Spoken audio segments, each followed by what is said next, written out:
part of my day.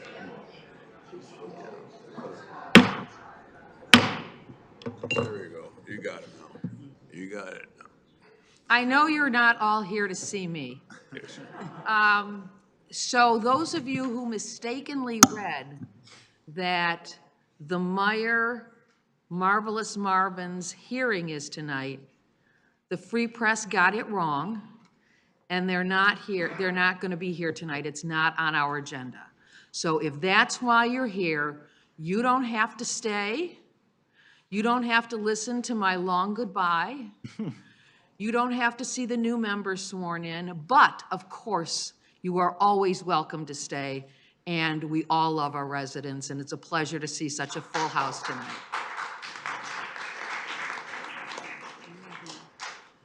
We will begin, as we always do, with the Pledge of Allegiance.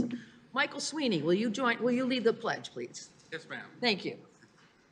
I pledge allegiance to the flag of the United States of America and to the republic for which it stands, one nation, under God, indivisible, with liberty and justice for all.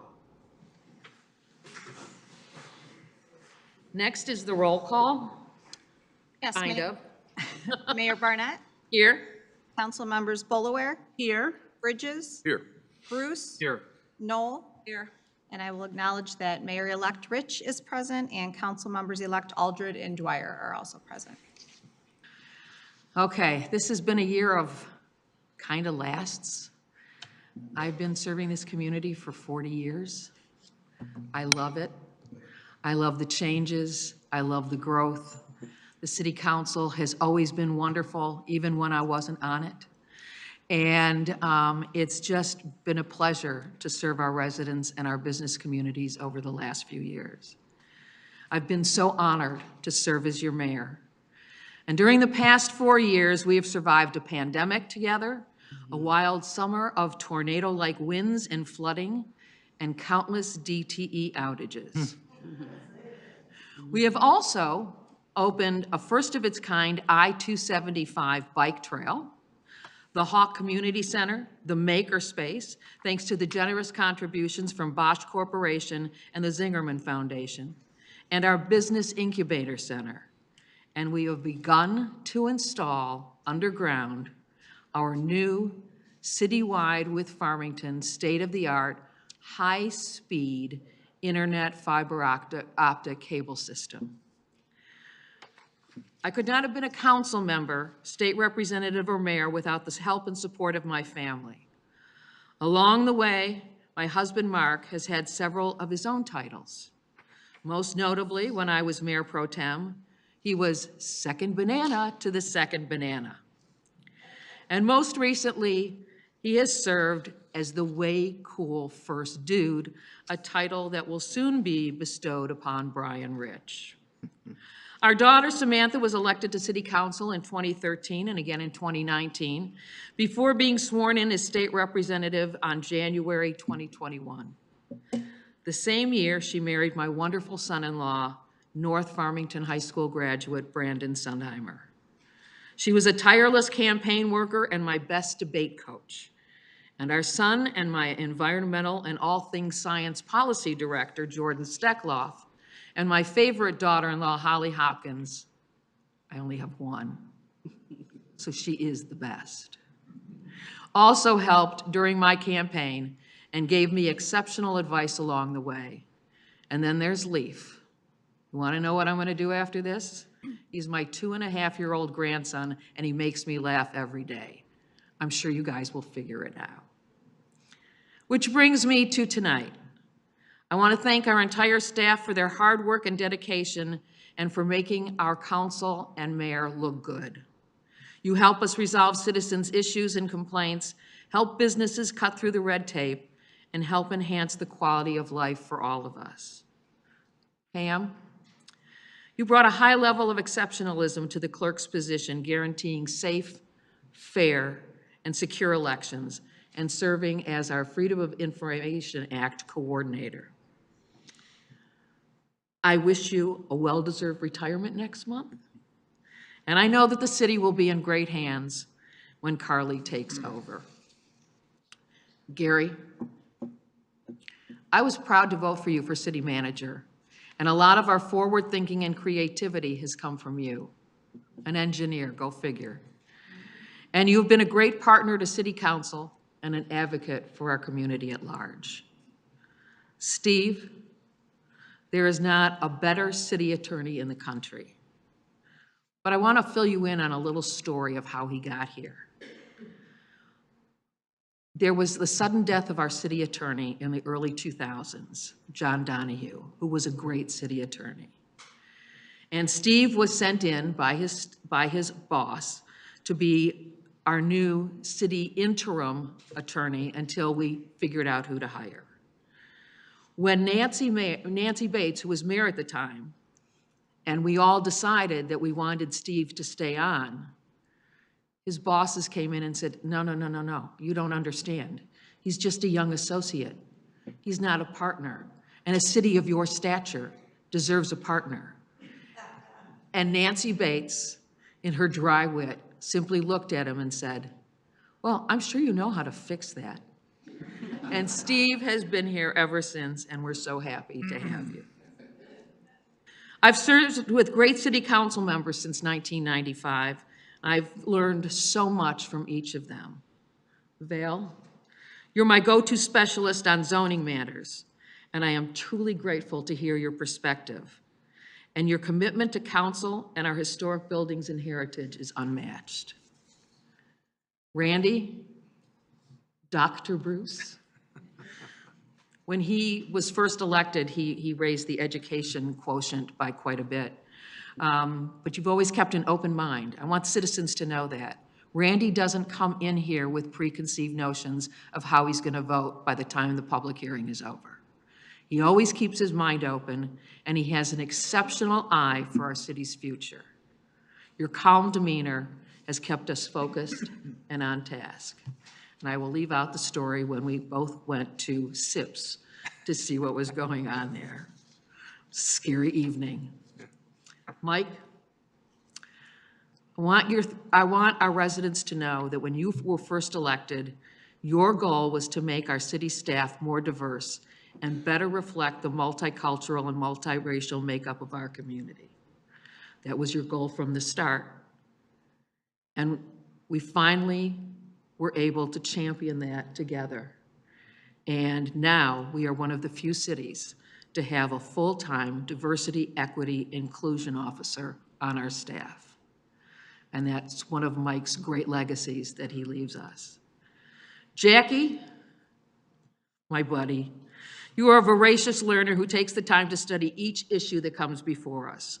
Your first term was marked by amazing service to expanding the cultural arts and to help each resident that reached out to you. I'm not surprised by your reelection at all. You deserve it. And I'm so happy to call you a friend and my council member. Ken Massey, I will miss our Eagle Scout ceremonies together. And we will all miss your unending hard work on behalf of our residents and business community. Mary Ellen Newland, you were the best cheerleader to ever serve on city council. You brought a love for our city everywhere you went, and we owe you a huge thank you for your service and as our liaison to children, youth, and family, and for the installation of the Kindness Rock Garden at Heritage Park. And finally, I want to welcome our new members and mayor. John, I'm not sure if everybody out here knows that for the last 2 years, you've attended countless city council meetings and study sessions. Not all of them were a thrill a minute, if you know what I mean. And you've been a council member in training, and I'm excited that you will now get a chance to be an actual voting member. Thank you. Bill, Chief Dwyer. It's now your turn to remind everybody here how we used to do things. That's been part of my role for the last 4 years, and I gladly hand it off to you. You have been my neighbor, my friend, and my sounding board for over 30 years. And I know how much you love this city. And finally, I'm here because I personally want to turn this gavel over to my friend and a woman who will keep building on the progress we have made in the last 4 years. A woman who was a great city council member from 2015 to 2019. Teresa, when you were first elected, you reached out to each council member at the time for advice on how to be the best council member you could be. You went on police ride-alongs, you learned from department heads and the city manager, and generally did everything you could to represent each resident to the best of your ability. I am amazingly proud to be your friend and to see you sworn in as my new mayor. Under your leadership, I know the city will be in good hands. Congratulations.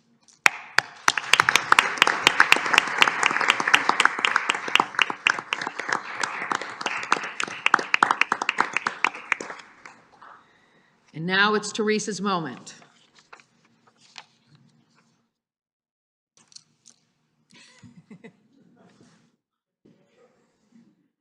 Okay, can you give me a moment to say a couple things as I administer the oath and have her family come up? You know, it's interesting. I mean, Okay, to the Free Press reporter, I'm so sorry we're doing this backward. No, we're not doing it backwards. Yes, we are. You should be over there. See, Bill, this is why we need you. Yeah, we were pointed this way previously. Ah, So I'm going to say a couple things and then I'm going to sneak around and I'll give the oath that way. How is that? May I have your permission, Madam city Mayor? of tradition and progress, yes. So I'm honored to be asked to administer the oath to our new mayor and our new council people. You know, it's interesting to me that I was asked to do this because recently I have been called upon to administer the oath to quite a number of people. Earlier this month, administered the lawyer's oath to my nephew, a new lawyer who was administered his oath to practice of law in the state of Michigan. Also earlier this month, I administered the oath to the Safety Patrol of Longacre Elementary and their leadership team. Earlier today, I administered the oath to a new court employee. But most importantly today, here I am to administer the oath to our new mayor and our new council members. I will say, after all those oaths, I kind of took a look and said, you know, what's this oath thing all about? And really, an oath is a public pledge that you'll perform a duty. And it's generally a ceremonial gesture to start the term of one's office, but it's really an official commitment made by a public commitment to perform the duties and responsibilities and obligations associated with the new role or position. Obviously, we are here because we have some people who care about the city of Farmington Hills, and I know that Mayor-elect Rich, Councilmember Bolaware, newly re-elected Councilmember Dwyer-elect and Councilmember Aldred-elect, each of them have put themselves forward, and each comes with a strong background of involvement in our community. And for some, this is a new role, some of this is a continuation of a role, some working for the city in a different capacity than maybe you had before, but each of them bring their heart and their soul to make the Farmington Hills the best possible city. And I will say, I'm honored to administer the oath to the mayor, and it is not the first Rich who I've administered an oath to, because we have our school board member, the son of Mayor Rich, who I have administered the oath to the school board a number of times. So it is now my pleasure to administer the oath to another member of the family.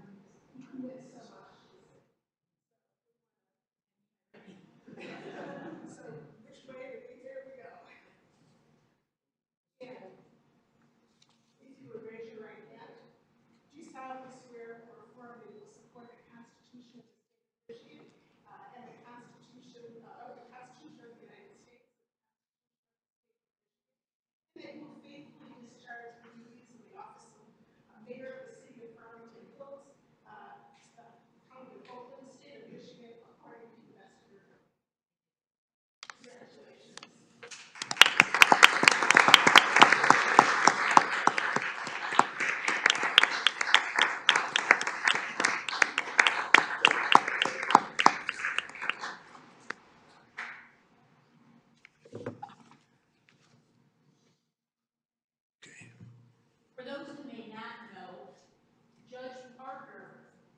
invited me to apply to my first board in the city. So it's just so special and important to our family to have. So thank you. Thank you so much. And now, do we want to do each of the all the council members together? I have one more thing I have to do. Oh, here we go. Hey, Mayor.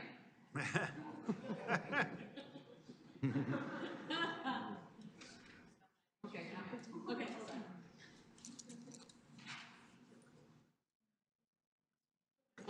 Real quick. I went through hot flashes in here. I want to hand this over to you and give it the best care. I know you will.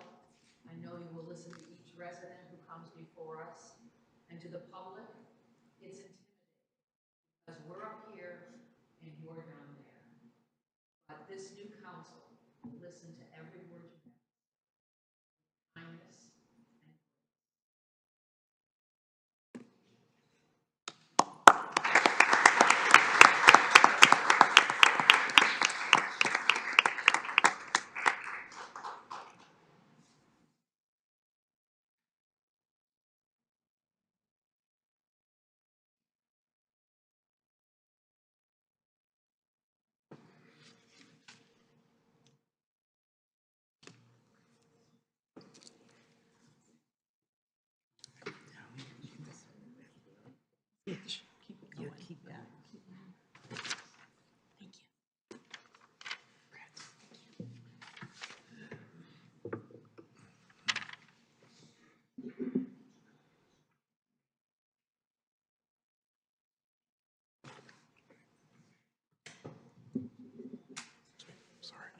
The candies are.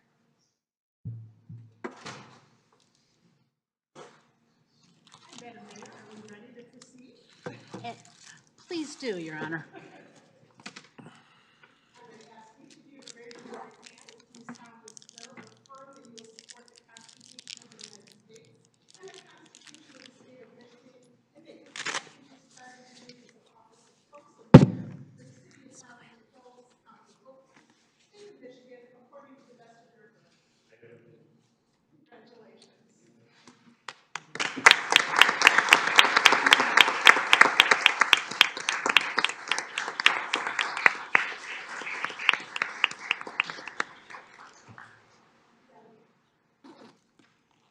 Want to have everyone sign at this time? Okay.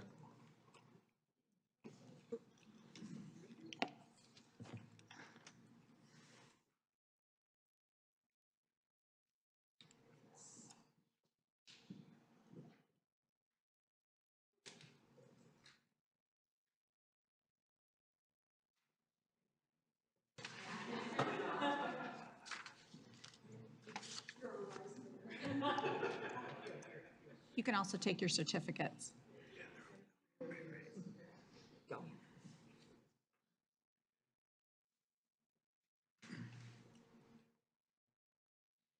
You could take your certificates, yes.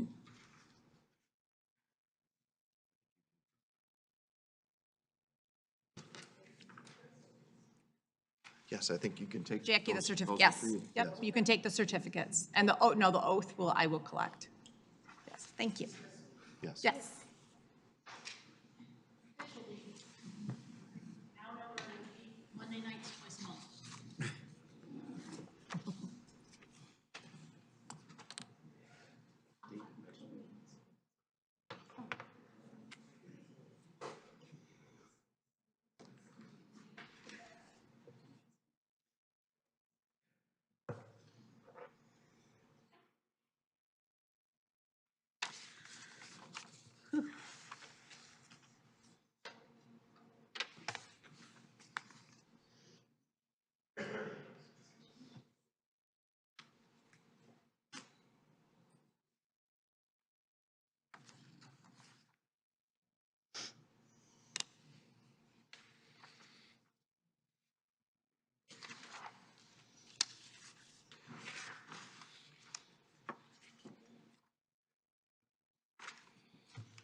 Well, I guess it's time to begin, is it not?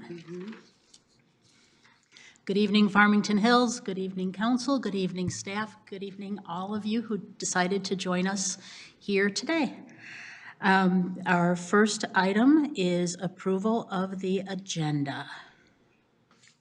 Madam Mayor, Please. I'll make a motion to approve the agenda as published on November 27, 2023. Support? Moved and supported. All in favor, please say aye. Aye. Thank you. Any opposed? All right, next up is the introduction of our new Assistant Manager, Karen Mondora, Assistant City Manager, Karen Mondora. Thank you, Mayor. This evening, I am very happy to introduce our new Assistant City Manager, Karen Mondora. She is the successful candidate, concluding a very lengthy and inclusive process, and we're so excited to welcome Karen up to the City Manager's office. Karen is no stranger to the city. She's been with us for over 11 years. The last 7 as Director of Public Services.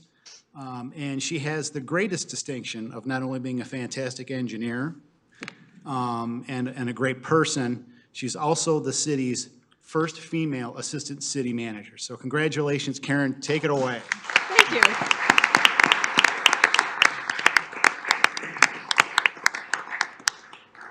Good evening, Mayor Rich, members of council, city staff, and community members. I'm excited to be stepping into this new role, and I look forward to serving the community and the employees of this city to the best of my ability. I appreciate all of the support, well wishes, and encouragement, and I thank you for this opportunity.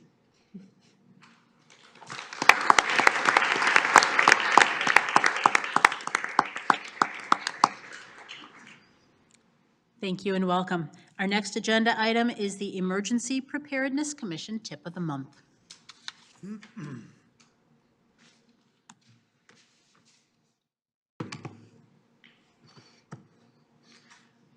Mayor Rich, members of City Council, members of City staff. My name is Mike Sweeney, and I'm one of your preparedness commissioners. Tonight's tip of the month is on preparing your automobile for the winter. I think the winter has already stolen my thunder on that one. Specifically, I am now counting down the days to the first day of spring, even though officially winter has not even started. We're talking about internal combustion engines right now. I hope by next year when I make this presentation to you, we're able to talk about EV cars. Right now, there's not enough information in the public to make we'll wait for the automotive industry to come forward and tell us what we need to do to prepare our vehicles for the winter. But for your regular car, I'd like to remind you that the battery in your car is a year older than it was last year, and it got you through last winter. Now's the time to find a nice, warm, dry place, pull your car up, pop the hood, and take a look at the battery. Most batteries are 3 or 4 or 5 years service life. If your battery is 3 or 4 or 5 years old, maybe it's time to put a new battery in it, because old batteries find it hard to start a car when it's really cold in the wintertime. We have local auto parts stores that will check the battery for you. Our friends at AutoZone, if you pull over there and talk nicely to the man at the cash register, he'll come out, put a meter on you, tell you your battery needs to be replaced, or it doesn't need to be replaced. You don't want to spend money you don't have to spend, but you also don't want to get towed because your car doesn't start. While you're under the hood of your car, you should check the belts and hoses. The belts is what makes the alternator work and makes the water pump work.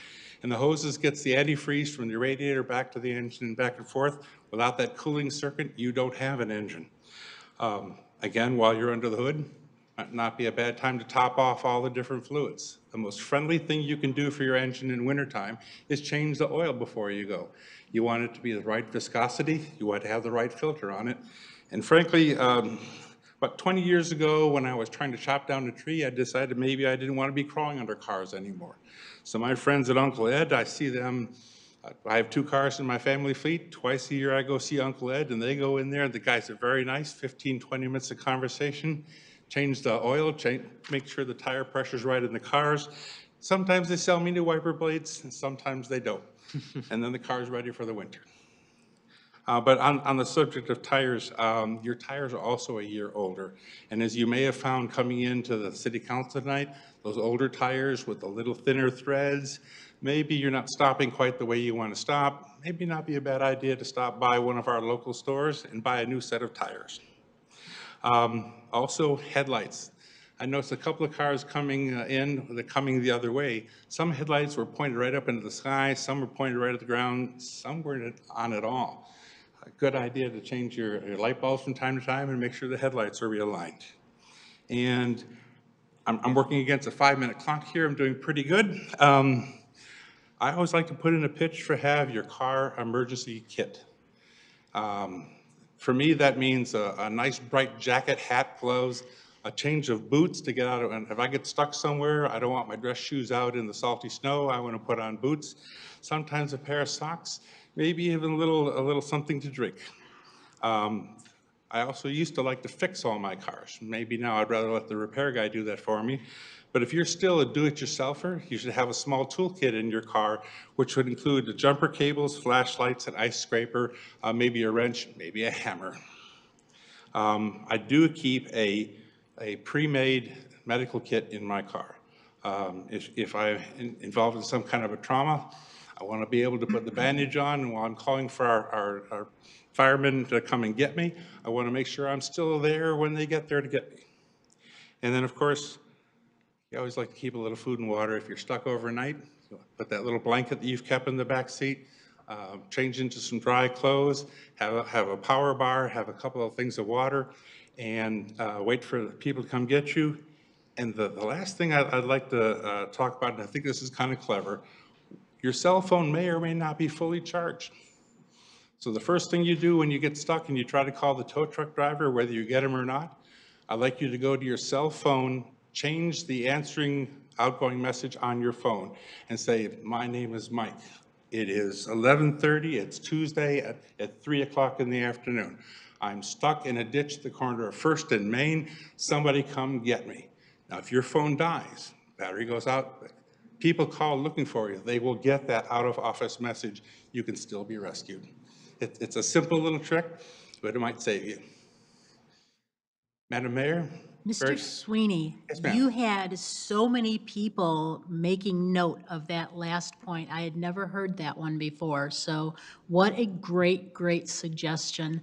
Thank you to you and the Emergency Preparedness Commission, and I just want to make an observation that my daughter, Dr. Allison Rich, is now here. She's a former member of the EPC with all of you. And so for those of you folks who have a high schooler in your family, please consider having them participate in the Mayor's Youth Council because they could be one of our liaisons to the Emergency Preparedness Commission and help do great work in the community. So thank you for what you all do. Well, thank you, ma'am. And this leads us to correspondence. Do any council members have correspondence that they would like to share? I know we've all received a fair amount of correspondence from regarding a PUD proposal that's on the agenda a little later, so we can talk about that then, but any other correspondence to share? Nope, okay, thank you very much. So that takes us to the consent agenda. Ordinarily, the consent agenda is all one item, and when we do approval of the minutes, our protocol, even though it's not Robert's Rules of Order says that whether you were there or whether you were not, you can approve the minutes. It is a city council rule that to approve the minutes, you have to have been in attendance. In this situation where we had an election and some of the people were not, who were part of the quorum then are not able to now make a quorum today, we are asking if council would consider a motion to suspend that rule with regard to approving the minutes so that we could allow for a quorum to approve items 18 and 19, which are the meeting minutes from October 23rd. Since the newly elected members were not yet elected at that time and we were not present at that October 23rd meeting, and Mr. Bridges was also absent from that meeting, there would be no quorum to act on those items. And so for that reason, we are looking to suspend that rule. So if someone would be interested to make a motion to postpone, I can, Suspend. sorry? A motion to suspend. To the rule. suspend, thank you, to suspend, thank you for that. Yeah. Yeah, I'll make a motion that we suspend that rule for this particular date in regards to item October 23rd meeting, right? Items 18 and 19. Yes, I would support a motion to suspend the rule in regards to council members being present for agenda item, study session as well as, what's on? 18 through 20? 18 to 21. That would suspend the rule in regards to the council member had to be present in order to vote on approval of agenda item. Okay, thank you. There is a motion. Is there a second? Support. Thank you, Ms. Boulware. And so, remind me, the protocol is the mayor pro tem reads the consent agenda? We have to call the question. Oh, sorry. Thank you very much. So yes, we do have to call the question on this. Okay, there's been a motion and a second. Bear with me, Farmington Hills, first meeting, a little bit of jitters here. Now this is able to be Regular vote. a regular vote. Okay, so all in favor of suspending the rules for these particular agenda items, please say aye. Aye. Any opposed? Hearing none opposed, we are able to move forward. Thank you for that. So now, would the Mayor Pro Tem kindly read the consent agenda? Thank you, Mayor. Number 7, recommended approval of Oakland County Information Technology Services Interlocal Agreement and Resolution, CMR 1123-117. Number 8, recommended approval of extension of bid for as-needed architectural maintenance, repairs, and renovations to Allied Building Services for the duration of the contract, which will expire on November 30th, 2025, CMR 1123-118. Number 9, recommended approval of purchase of medical use oxygen to Matheson Tri-Gas Incorporated in the amount of $31,000, CMR 1123-119. Number 10, recommended approval of award of bid for a heavy-duty pipe trailer to Jack Doheny Company in the amount of $29,950, CMR 1123-120.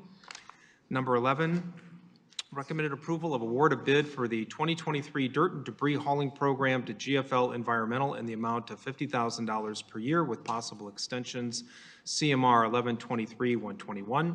Number 12, recommended approval of award of bid for caustic center janitorial services to Wilkins Pro Clean Incorporated in the amount of $18,018 per year with optional renewal, CMR 1123-122. Number 13, recommended approval of award of proposal for fire alarm and/or suppression systems inspection, testing, and maintenance with Shambaugh and Sons LP in the amount of $10,305 per year for a period of 1 year with optional renewal and purchase and installation of fire alarm and suppression systems to Shambaugh and Sons LP for a period of 1 year with optional renewal, CMR 1123-123. Number 14, recommended approval of award of bid for roof replacement for the police department, including ancillary materials to Royal Roofing Company Incorporated in the amount of $228,850, and award a purchase of roofing supplies, inspection, and project management to the Garland Company Incorporated in the amount of $248,074.12, CMR 1123-124. And then number 15, recommended approval of request for employment under Section 10.01A of the City Charter for a building assistant.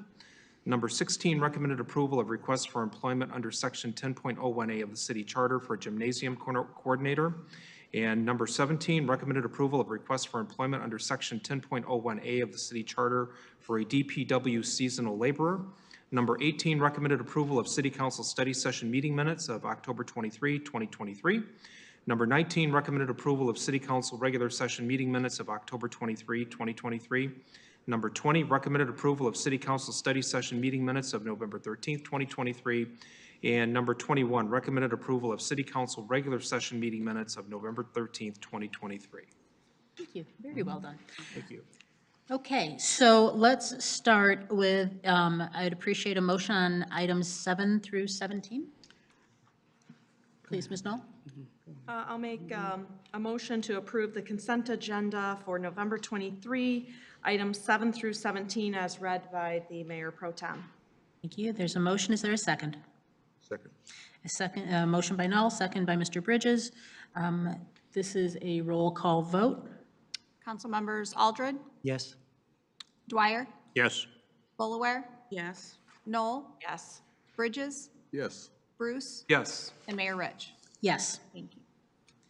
Okay, next would be items 18 and 19. I make a motion that we approve the consent agenda items of November 27, number 18 and 19, as read by the Mayor Pro Tem, Randy Bruce. Okay, thank you. And so is there a second? Support. Okay, motion by Ms. Bolaware, support by Mayor Pro Tem Bruce. So council members present at that meeting would vote, as well as Councilmember Bridges, who was absent.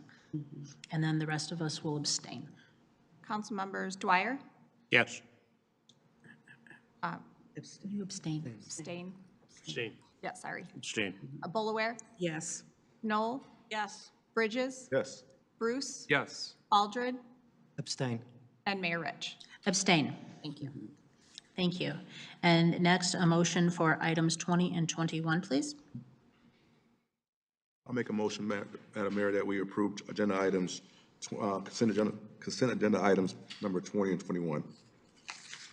And is there a second? Thank you. So motion by Mr. Bridges, support by Ms. Knoll. And in this one, people who were absent should abstain. And this is a roll call vote. Yes. Council members Bulaware, Yes. Noel, Yes. Bridges, Yes. Bruce, Yes. Aldred, Abstain. Dwyer. Abstain. Thank you. And Mayor Rich, I apologize. Abstain. Thank you. Okay, fantastic. Next up are public questions and comments. This would be limited to 5 minutes for any item of city business not on the agenda.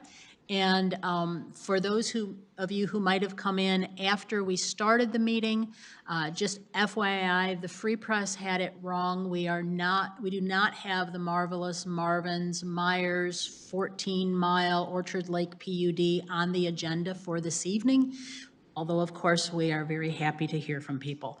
I have 2 blue cards for people who would like to provide public questions or comments of a general nature. And if you would like to have any comments or questions, I appreciate if you would please complete a blue card and turn that in to the clerk.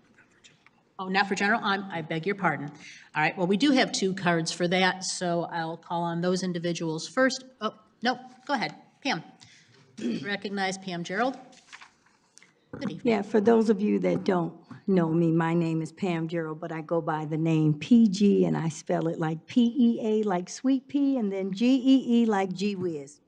And Ms. Gerald, if you could please give the street you live on, but not the house number. This is not a public hearing, I'm sorry. so I don't have to do that if it's not a public hearing.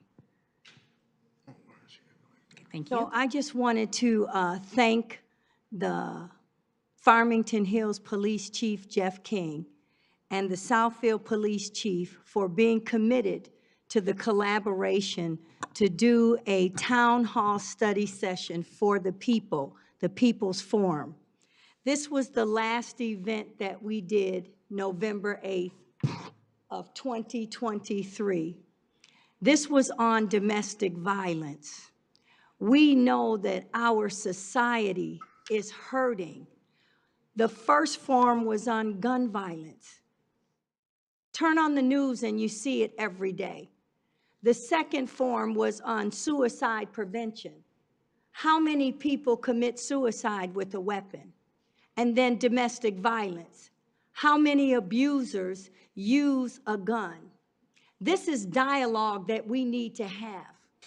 Anytime you see a town hall study session, all of you in this room should be at these events, because maybe you're not going through it, but I'm sure all of us in this room know somebody that's going through something.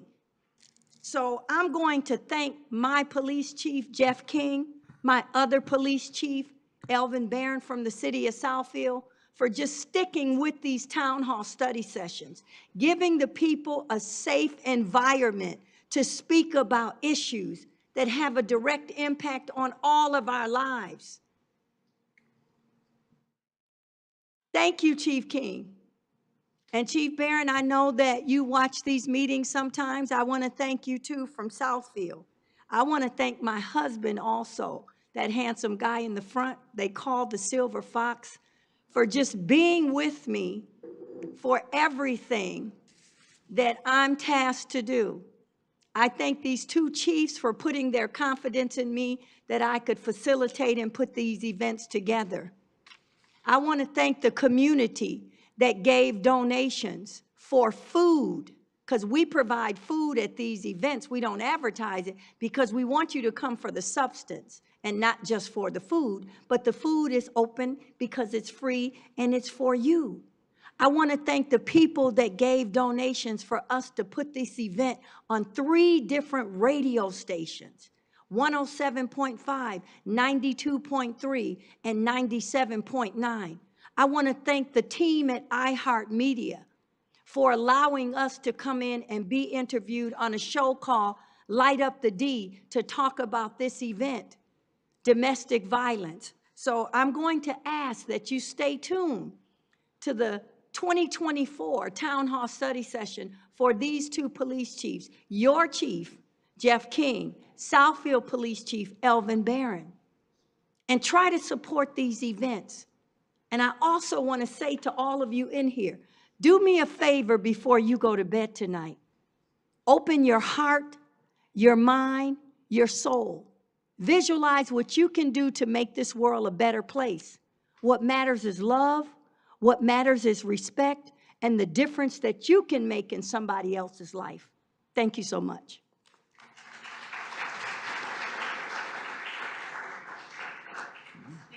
Comments, having attended all 3 of those, they were fantastic sessions, so thank you very much. If you could please, just guidelines for speakers. Please be sure to speak into the microphone. State your name before addressing council. Please limit your remarks to council. Your 5 minutes begins. Thanks. Hi. Hi, my name is Jackie Thomason. I'm here as the District Director for State Senator Mary Cavanaugh. First, I just wanted to congratulate the mayor and the council members that were sworn in today, but also wanted to share with the community about a voting rights town hall that the senator will have coming up on Tuesday, December 19th from 5:30 to 7 p.m. At the town hall, you can learn about recent changes to Michigan's election laws, proposal to implementations, and how Michigan leaders are protecting and expanding your right to vote before the 2024 elections. Senator Jeremy Moss will be there as a special guest, as well as Secretary of State Jocelyn Benson. And this will take place from 5:30 to 7 on December 19th at the South Redford School District Administration Building, which is at 26141 Schoolcraft Road in Redford, and hope to see you all there. Thank you. Thank you for your comment. Thank you. Please state your name. Good evening. My evening. name's Glenn Rader. I'm a 25-year resident of the city of Farmington Hills. I'm here on the subject of, specific subject of closing the Caustic Center and moving the functionality over to the Hawk. I'm coming here with a couple of specific questions, but I want to give you a little bit of background leading up to those questions. I came into this subject with just a general interest because I perceive the Caustic Center to be redundant in the landscape now, particularly with the Hawk facility. But rather than coming into it naively and without information, I gained access to some information. The Sports Facility Advisory report that was published last April, it's a 54-page report, demographics, financial information, other analytics on the subject. Something that's very common to me in my occupation. I have strategic planning, organization development, and corporate finance background, so wading through something like that is actually very interesting for me. There's one thing that's clear to me in reading the information, that to optimize what's going on in the city, and it would be the recommendation of SFA, would be to close the Caustic Center and move that functionality to the Hawk In doing so, you'd renovate the third floor, annex to the Hawk. But it's clear to me in the recommendations that that's what they're recommending. There's a little soft foot in there about sensitivity in the community, and I understand that because it's a legacy facility. So there is going to be that kind of sensitivity around the topic. But in there, they state that the best way for the city to optimize both the delivery of those kinds of services and also the long-term financial picture for the city would be to make that decision to close the Costic Center and move the functionality over to the Hawk. My question for you to the City Council is, where do you stand on implementing that recommendation? So thank you, Mr. Rader, for your comments. The way public comment works is this is the opportunity for the public to come address the mayor and council and Right. provide your point of view. It's not where we have a dialogue. And so we appreciate hearing your point of view today, and we look forward to having the conversation further about our facilities into the new year.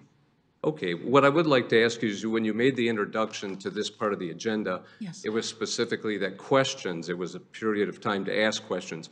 When would my question be addressed? And in what forum will it be addressed? So this is the opportunity to provide remarks. And so on the agenda, yes, please. Madam Mayor, if I may. Thank you. So, oh, hang on one second, I just lost my screen. Hang on. Okay, there we go. Mr. Rader, thank you. I know you and I have communicated via email. Thank you, Gary. Nice to meet you. So glad you could make it this evening and you went out of your way to come and to attend. I would like you to have a conversation with our Assistant City Manager. She can give you some better ideas on how you can address those issues with council. I will tell you that I'm pretty sure council is going to be taking this up as one of their goals for '24. It's a very large topic. And so I would ask you that we could avail you to our Assistant City Manager. And my phone is always open to you for additional conversation. But at this point, I don't think nobody on council is prepared to address that issue as it is. There's a lot of discussion that needs to take place. There's other recommendations in that report. And I think council is very interested in exploring the options that are proposed in that report. So with that, I thank you, Mayor, through the chair. I Well, thank you. Thank you very much. Thank you. I just wanted to make sure that it's in the pipeline. Absolutely. That there's a lot of discussion regarding it, and that I can get it in the pipeline so I can hear about the status of it forthcoming. There will be more to follow. Thank you for coming tonight. Thank you very much. Thank you. Good evening. Welcome. Please state your name. My name is Hassan Ayun. You guys got my FOIA today. How you doing, Mira? Nice to meet you, sir. The FOIA does not regard you, it regards everybody that was before the 27th. Like today's the 27th, the FOIA will begin before the 27th. So tomorrow, you won't be on the FOIA thing. Anyways, I just wanted to tell you, the gentleman that came up here right now, it's very irritating when you guys are mute. Can I ask you guys a question? You don't go by the Robert Rules of Order? What orders do you go by?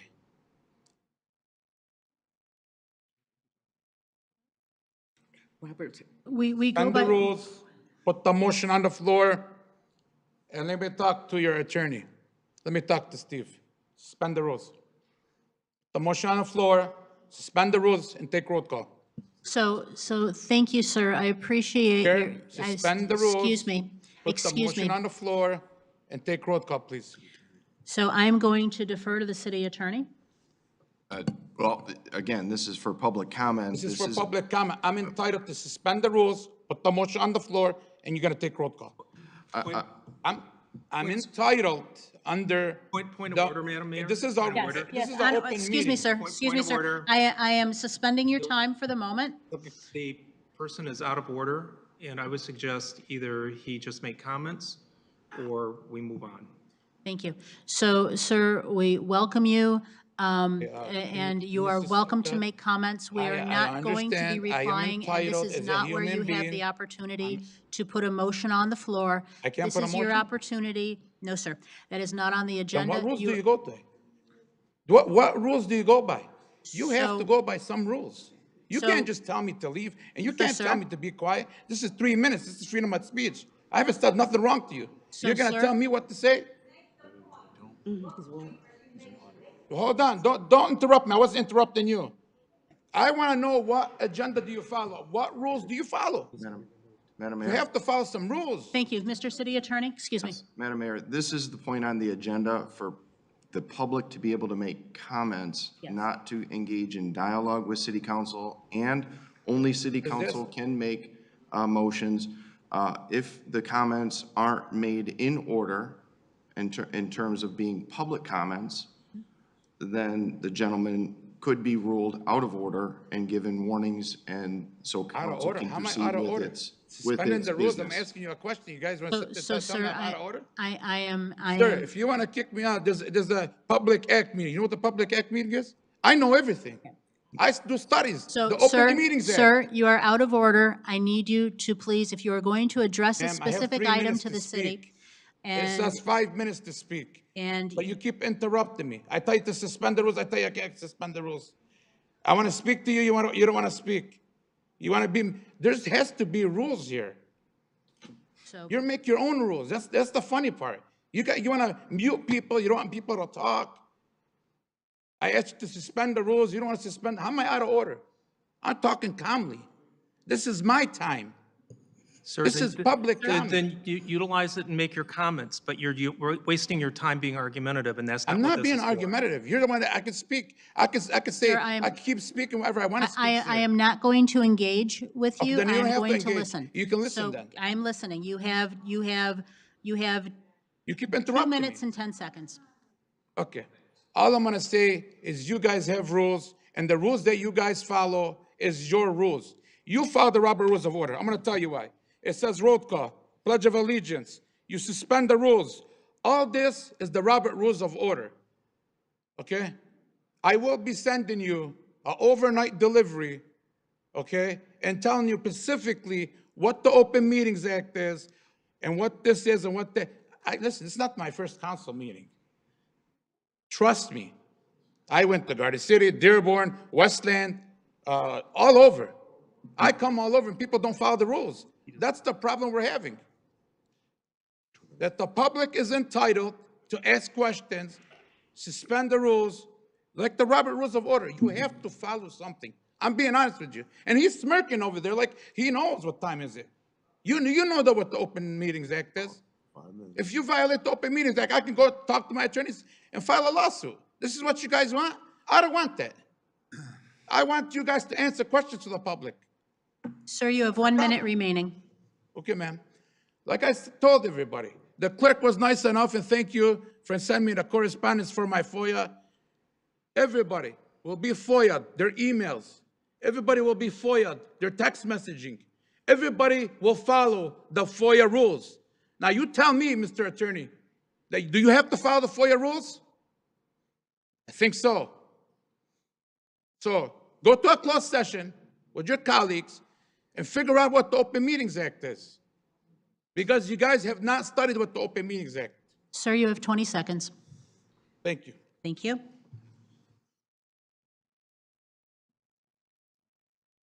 Please state your name for the record. Thank you. Thank you, everyone. My name is Ed Moriquas, and this is my first council meeting.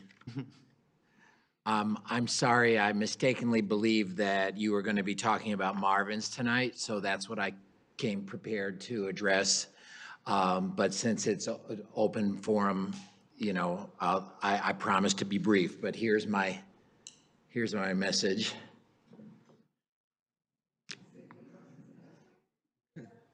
Okay, and this is my statement. Well, first of all, I want to introduce myself a little bit. My granddaughter is 7 years old. She's in the 2nd grade, and we go to Marvin's every month, once a month. It's our favorite place. I also don't know if you're aware that there's an online petition to save Marvin's. And at this moment, almost 50,000 signatures have been added to that petition. So this is my statement. Marvin was a dreamer whose dreams came true. He loved sharing those dreams with me and with you. Kids of all ages, year after year, could drop in a quarter and make some magic appear. One-of-a-kind wonders, vintage video games. Without Marvin's, life will not be the same. So please have a heart and do what's right. Save Marvin's marvelous mechanical museum tonight. I thank you. Thank you, sir. Good evening. Good evening. Please state your name for the record. My name is Angie Smith. I am here as a community member tonight. I want to thank each and every one of you for your service and what you do. I too am an elected official, and I know what it feels like to sit on that side. I want to thank our chief and our police, our fire chief, and I want to thank each and every one of you. What people don't understand is when you get elected, the rules are not made automatically, and there is no rubber stamp. We all take our time to think things through. We may not always agree, but we have to agree to disagree in a professional and a respectful way. We need to learn to listen to learn and not listen to defend.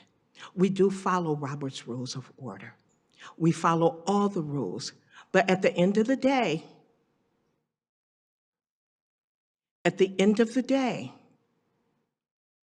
as an elected official, we follow the rules and the laws that we were elected to do.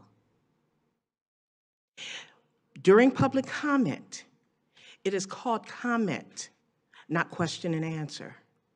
At the end of the day, your city manager and your attorney and your assistant city manager, and even your members on this city council will reach out to you, and they will have those conversations openly. I ask that people please respect the process. Thank you. I appreciate, thank you, Ms. Smith, and just as a matter of decorum, let's not have applause after public comment, please. So, anyone else for public comment today? Okay, hearing no others, I will now move on to council member comments and announcements, and begin with Mr. Aldred. Welcome. Thank you, Madam Mayor. I would like to begin this opportunity to be on council, just to thank everyone and the residents who put their trust in me and electing me into this position. I am truly honored to be in this position, be able to serve the citizens of Farmington Hills. And I also appreciate, if you look at the org chart of Farmington Hills, the residents of Farmington Hills are in their rightful place above mayor and city council, and I appreciate that, and I will keep that in mind as I am on council. I'm looking forward to working hard and helping move this city forward in the next 4 years and keeping this one of the safest cities in the state, one of the best cities in the nation, and making this a place where more people want to come and live and work and raise a family. So thank you very much. Thank you. Mr. Dwyer, welcome. Thank you, Mayor. I'm humbled by the trust and the confidence the voters have placed in me to represent them on the Farmington Hills City Council. I want to thank everyone for their support. I want to thank the firefighters and the Police Officers Association and the Command Officers Association for their support. I also like to recognize the members of my election committee, starting with Kathy Webb, Pam O'Malley, Fred Sharp, Bill Smith, John Traffolet, and all of the volunteers that assisted. As you have heard me say many times, Farmington Hills has been my home for 38 years. And I was proud to serve as Chief of Police here for 23 years. And for Police Chief King and Fire Chief Anru, I see in the back of the audience, I remember going to the podium for 23 years, sometimes defending the police department. You gentlemen do an outstanding job. I'm very proud of Chief King, who I actually hired many years ago, and Chief Anru, who has been a friend and the Vice President of the Farmington Hills Police Benevolent Association. So I care deeply about Farmington Hills, and I will work diligently together with Mayor Teresa Rich, the city manager, the city department heads, and of course my fellow council members for the good of Farmington Hills. I know the importance of working as a team. As police commissioner for the city of Warren, I've had a front row seat for 9 years now for what can occur when city leaders do not work together. I'm talking, of course, about how Warren's recently retired mayor and the city council have been at odds for years. It's been very counterproductive, obviously. From the beginning of my campaign was all about moving Farmington Hills forward. And I will continue to work to fulfill my campaign priorities. This includes keeping Farmington Hills a safe and economically vibrant community, improving our local infrastructure, and ensuring that our city operates as transparent as possible. Backing me up with this is my entire career in public service, including my time with the Detroit Police Department, where I rose from the patrol to lead the narcotic division and then to commander of the Chiefs Division. My 8 years as a member of the Oakland County Board of Commissioners, and of course my time leading the Warren Police Department and the Farmington Hills Police Department. In my role on City Council, I look forward to first listening to the residents of the city, connecting with the business and other community stakeholders, and again working alongside my fellow council members to make Farmington Hills the premier community in Oakland County. Thank you. Thank you, Mr. Dwyer. Ms. Bowler? Thank you, Ms. Mayor. Well, I guess I'd like to say the same. I'd like to thank everyone for trusting me and believing me to reelect me to another 4-year term. And I promise that in all that I do, I will keep the residents in forefront of all my efforts. A couple of weeks ago, Brandy Bruce and I went to the National League of Cities City Summit. And the National League of Cities is an organization of local elected officials all across the country who belong to an organization, whether from a city or a town or a village. And the purpose is to make us better council members and to advocate for those things that we believe that our city requires. And it's also to learn best practices from other local elected officials across the country. The National League of Cities is now 100 years old. It will be celebrating its 100th year next year. And one of the things they're doing to bring more exposure to the organization is to visit several cities across the country. And I hope that with our mayor and our city manager's recommendation and approval, that our city will be one that they will stop in to recognize their contributions to local elected officials over the last 100 years. We went to several programs or classes while we were there, but two really intrigued me. And one was how to better serve the residents. As you know, we live in a city that's the most diverse city in Oakland County. There are several languages spoken here. And one of the things, there's a software program that when you access our city website that can use your own language, you can use your language, the The software will respond to your questions in the language that you speak if it's not English. That's something I plan to bring to both our mayor and city council, as well as our city manager, to see that's something that's beneficial to our city. One of the other points that I think that I was very struck with was the amount of grants that are out there across the nation. I had a dialogue with the mayor from Coral Springs, Florida. It's about 150,000 residents. The average income there is about $95,000 per year. And they mentioned to me that they were able to secure through and working with the National League of Cities, they applied for $65 million in grants and were able to secure $13 million with another $8 million pending. Now, we talk about money, you know, my antennas go up. And I was thinking about perhaps grants for our Spicer House that needs work, and that perhaps a grant could help us rehabilitate and restore that piece of property along with other needs that we have in the city. So I'm very excited about those two initiatives. I plan to bring those to our council and city manager and mayor and study it and see how we can perhaps move those forward. So with that, again, you know, thank you for re-electing me for the next 4 years. I'm always open, accessible. I listen to everyone, whether they voted for me or not. I really don't care. I'm here now. And I am a council member for every resident here that lives in Farmington Hills. Thank you. Ms. Knoll? Yeah, I don't have much here. I know there's a lot of members in the audience, and I'm guessing they're mainly here for item number 5. So in deference to them, because I know you want to get to item number 5 before the end of the night, I am going to keep it very short, and I am just going to say congratulations to our new mayor and to the 3 council members here who were re-elected and elected for the first time. Congratulations, and I look forward to working with you. And that's it from me. Thank you.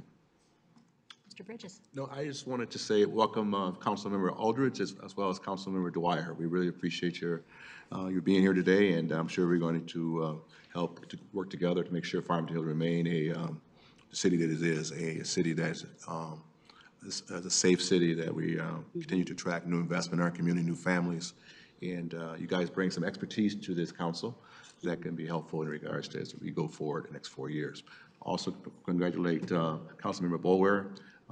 Appreciate her election as well. And Madam Mayor, we also look forward to working with you on your agenda as we move the city forward next 4 years, next 2 years. Thank you, Mr. Bridges. And Mr. Mayor Pro Tem? Thank you, Mayor. First off, I would like to congratulate our new mayor on a job well done. Glad to have you aboard, and look forward to working with you over the next few years. So congrats, and I'd like to congratulate also the new council members, Mr. Dwyer and Mr. Aldred, on your election. I, again, look forward to working with you over the next term. I think we'll be able to do some great things together like we've done for so many years in the past. I would like to thank Mayor Barnett for her many years of service to this community. We were elected together back in 2003 when she was her first term as mayor, and also with Ken Massey, who served on this council for so many years, a very distinguished council member. And I learned a lot from both of them, and want to thank them for their many, many years of service to making this a really great community. So thank you to them, and again, congrats to everybody. Thank you. And similarly, I would like to thank Mayor Barnett, who has been just so incredibly gracious with her time and her wisdom, and I look forward to her continued assistance through transition.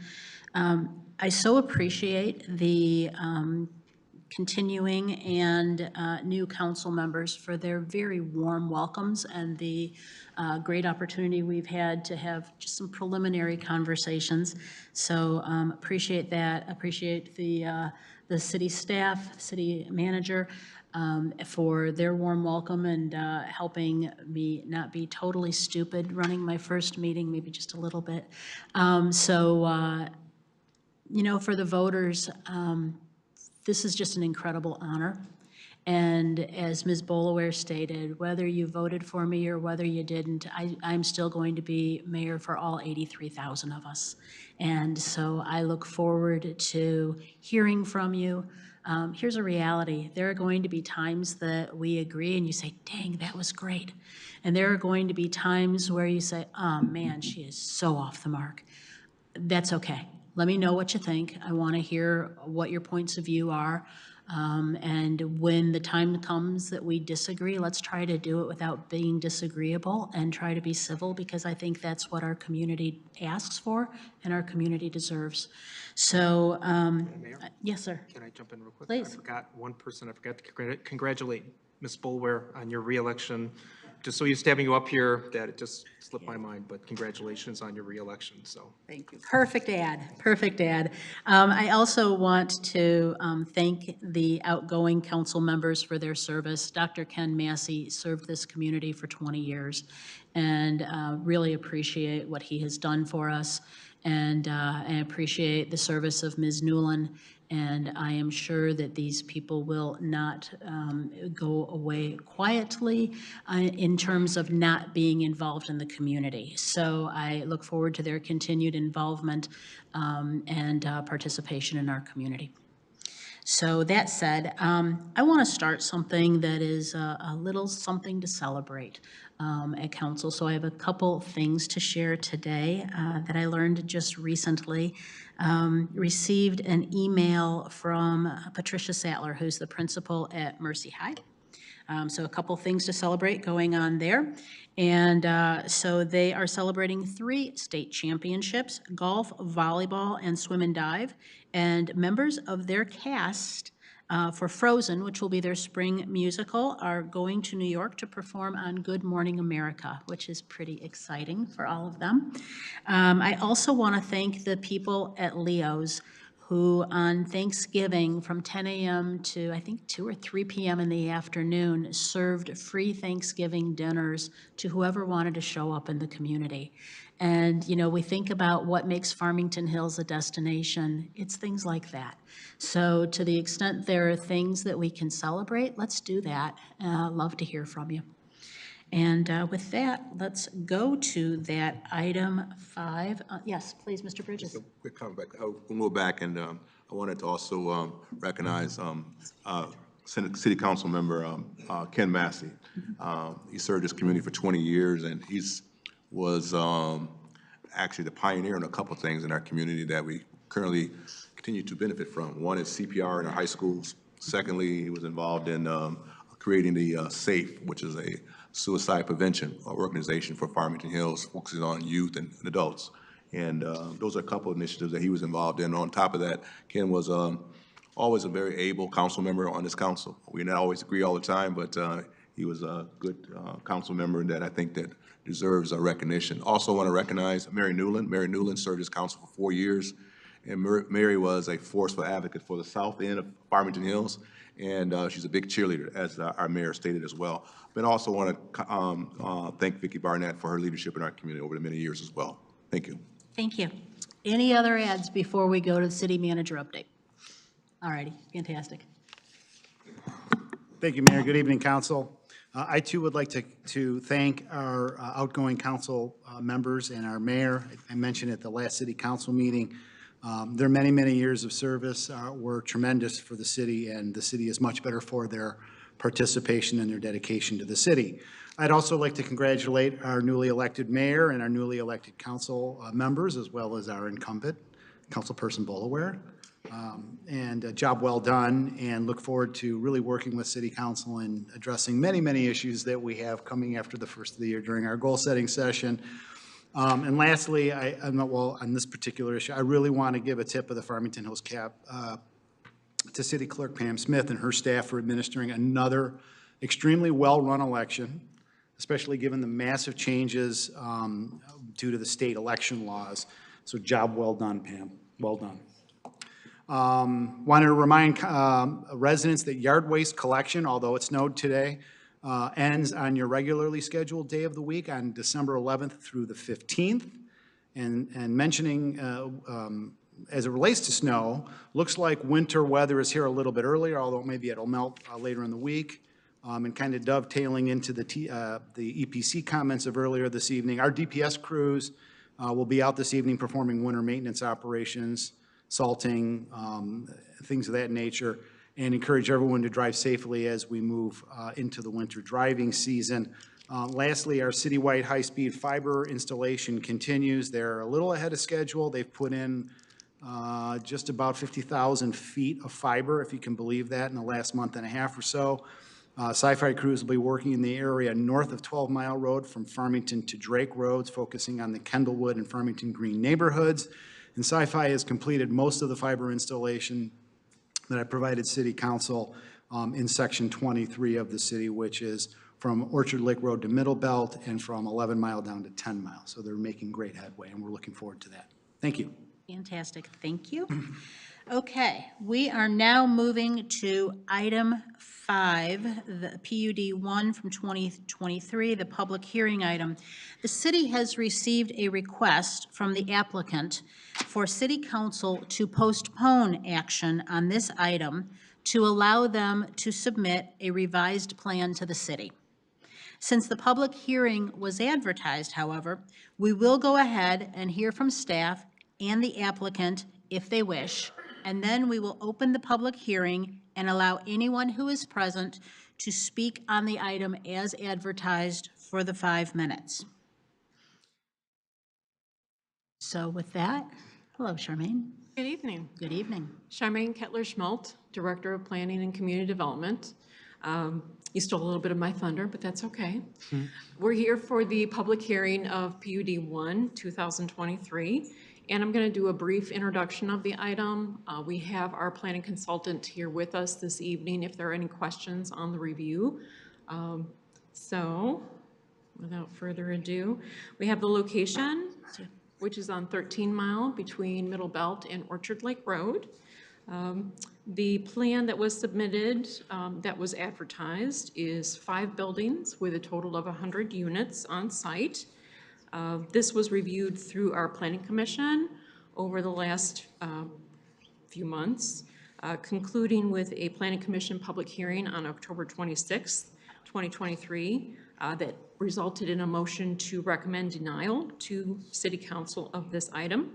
As the mayor mentioned, the applicant has made a request formally to the city to postpone the item in order to allow time for a revised plan to be submitted for a full planning review and consideration by Planning Commission prior to council actions. The public hearing is scheduled for this evening. We have the representative for the Chaldean Community Foundation here to speak on the topic. If you have any questions for myself or our planning consultant before I turn it over to him, let me know. And then after the proponent is concluded, that would be the time to open the public hearing. Okay, so then just to repeat, so what's going to happen next is we're going to hear from the planning consultant and then the proponent? The consultant is willing to move along unless you have questions and go straight to the proponent. Okay, council, any questions before we move to the proponent? Okay, thank you. Then let's go ahead and move to the proponent, please.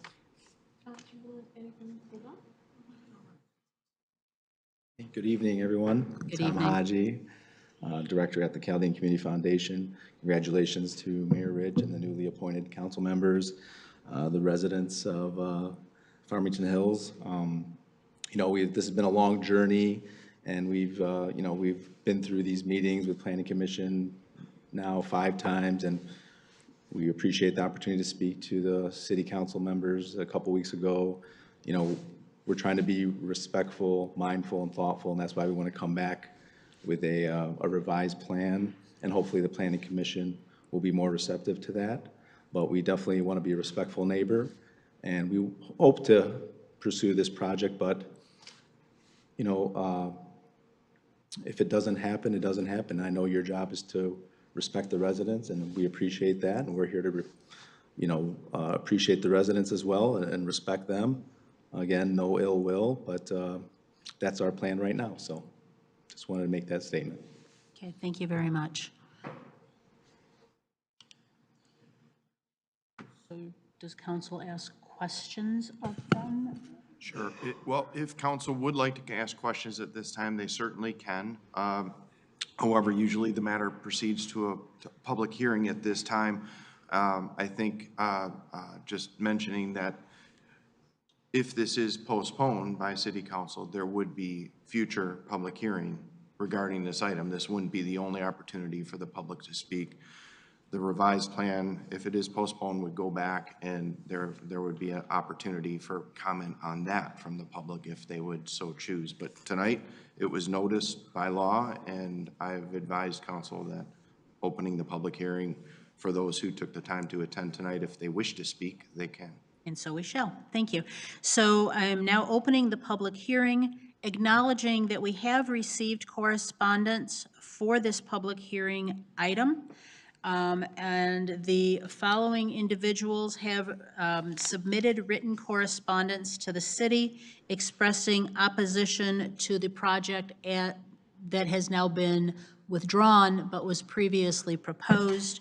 So I'd like to acknowledge receipt of correspondence from, and I apologize if I mangle anyone's name, Joanne Zakar, Westgate Subdivision, Amy Broglin Peterson, Emilio Ramirez, President of the Holly Hill Farms Association, Beverly Mihalko, Westgate Subdivision, Aubrey and Janice Lee, Westgate Road, Tom Skoronowski, representing the Holly Hill Farms Association and Westgate Civic Association, Adrian Davies, Chairman of the Holly Hills Farms Architectural Control Committee, Holly Hill Farms, and Holly Hill Farms Homeowners Association Board Member. Larissa Gallagher, Woodbrook Street. David and Carrie Peabody, Wood Creek Court. Carrie Richardson, Pond Ridge Road. The Speece family, Holly Hill Farms Subdivision. And from Alan Eisner, Holly Hill Farms Subdivision, letter as well as a little presentation. So with that, we have received request for comment. So for this, do I call on the cards first? How do we proceed? No. Some people have submitted a blue slip to speak. They're not required to do so for a public hearing, but certainly maybe call those people up first, and then anybody else can come up to the podium to speak after that. Okay, so we have Todd Skoronsky. Good evening. Yes, good evening. Thank you, Madam Mayor, distinguished council members, members of the staff. It does throw a little bit of a wrench in today's proceedings to hear that the proponent is withdrawing his application. I don't even know if that's possible since the Planning Commission's already made a ruling. I don't think you can just ask the Planning Commission to reconsider. Nevertheless, I'll address let me step back. My name is Todd Skoronsky. My clients are the Holly Hill Farms Association and the Westgate Civic Association. Holly Hill Farms is a subdivision directly to the south of the three parcels at issue, and Westgate Civic Association is the subdivision directly to the north. So the basis of our objection is the statute, or the ordinance requires that they all must be satisfied. For example, subsection B of the ordinance says a PUD cannot be used for the sole purpose of avoiding conventional zoning requirements. But even if you read the city manager's own analysis, Mr. Tangari, all this stuff I'm about to say came from his report. I didn't come up with this by myself. So even the city planner points out that the only thing that is being sought here, the only deviation from regular zoning is an increase in density. These are all single-family homes, and what the proponent is asking to do is place a 100-unit apartment complex directly in the center of RA1 zoning. And that's really the only thing this is accomplishing. This isn't an interesting, commercial mixed-use development or some unique development plan outside the scope of normal zoning. This is just an apartment complex trying to go into in the midst of single-family homes.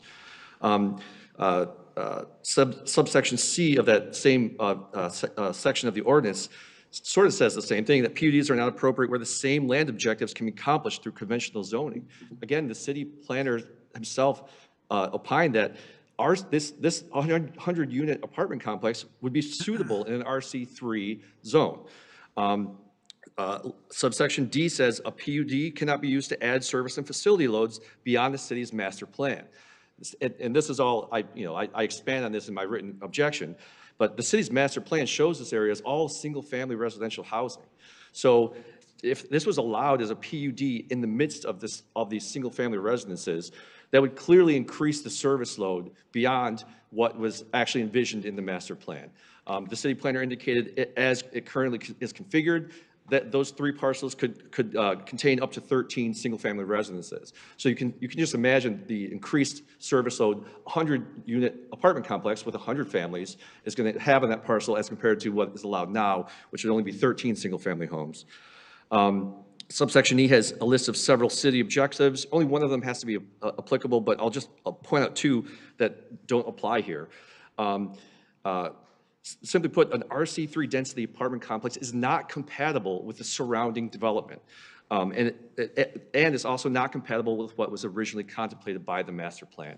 Again, when you look at the map, it will just be a large apartment complex in the middle of single-family homes, and that's inharmonious, it's incongruent, and it's not compatible. And lastly, other subsection E, little IV, little 4, it says a PUD is appropriate when it would serve as a transition between zones, but there's no transition here. This is already all single-family residential homes.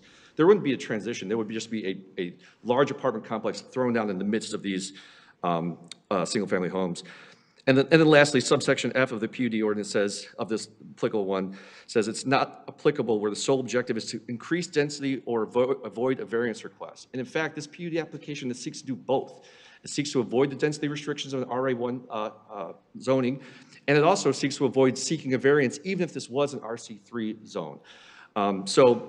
For those reasons, I think the City Council should adopt the Planning Commission's recommendation to deny this application. And I just want to conclude with a note that my client's objections have nothing to do with the mission of the proponent or the objective of seeking affordable housing. Those are all good and laudable goals. But fact of the matter is, when you look at this is simply a 100-unit apartment complex in the middle of single-family residential homes. It's not appropriate for this location. And lastly, I conclude that notwithstanding the proponent's request to withdraw the application, I don't believe the City Council is required to allow that. The Planning Commission has already ruled. 30 seconds. And the Planning Commission has correctly recommended to the City Council that you deny this application. I would ask that the City Council deny the application today. The applicant is free to resubmit another plan and go through the process again. Thank you for your time. Thank you. Okay, Mr. Hassan, I see that you submitted a blue slip regarding the PUD. Would you like to address us regarding that topic? Thank you. Beginning your time now, sir. Good afternoon. This building looks like it's very nice. You know, it's seniors, not little kids sitting there. That's, if seniors don't cause problems and doesn't bring like attention, but if the residents don't want it, it's all up to the residents. If you get 100 residents in here and they said, hey, we don't want it. You guys are elected officials here.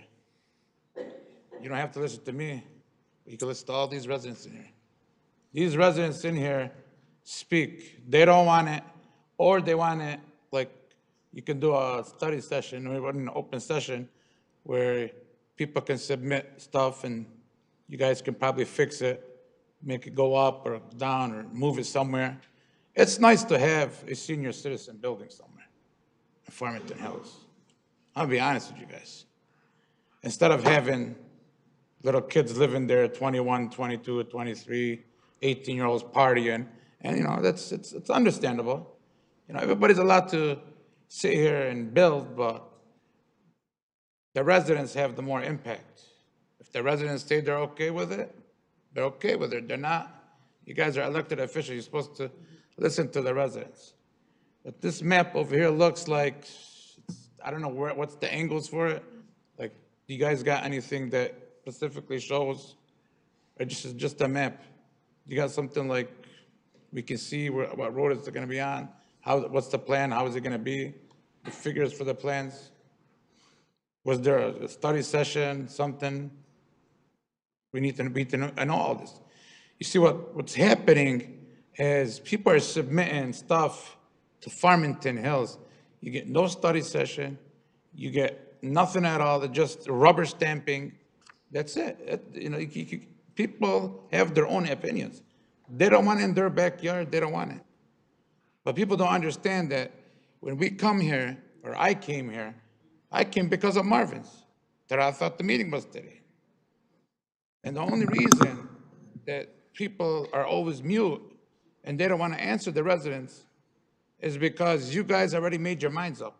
That's why I FOIA'd everybody, to see if the minds were made up or not. And it's going to be there. I guarantee it. I know what's going on. I really know what's going on in this department.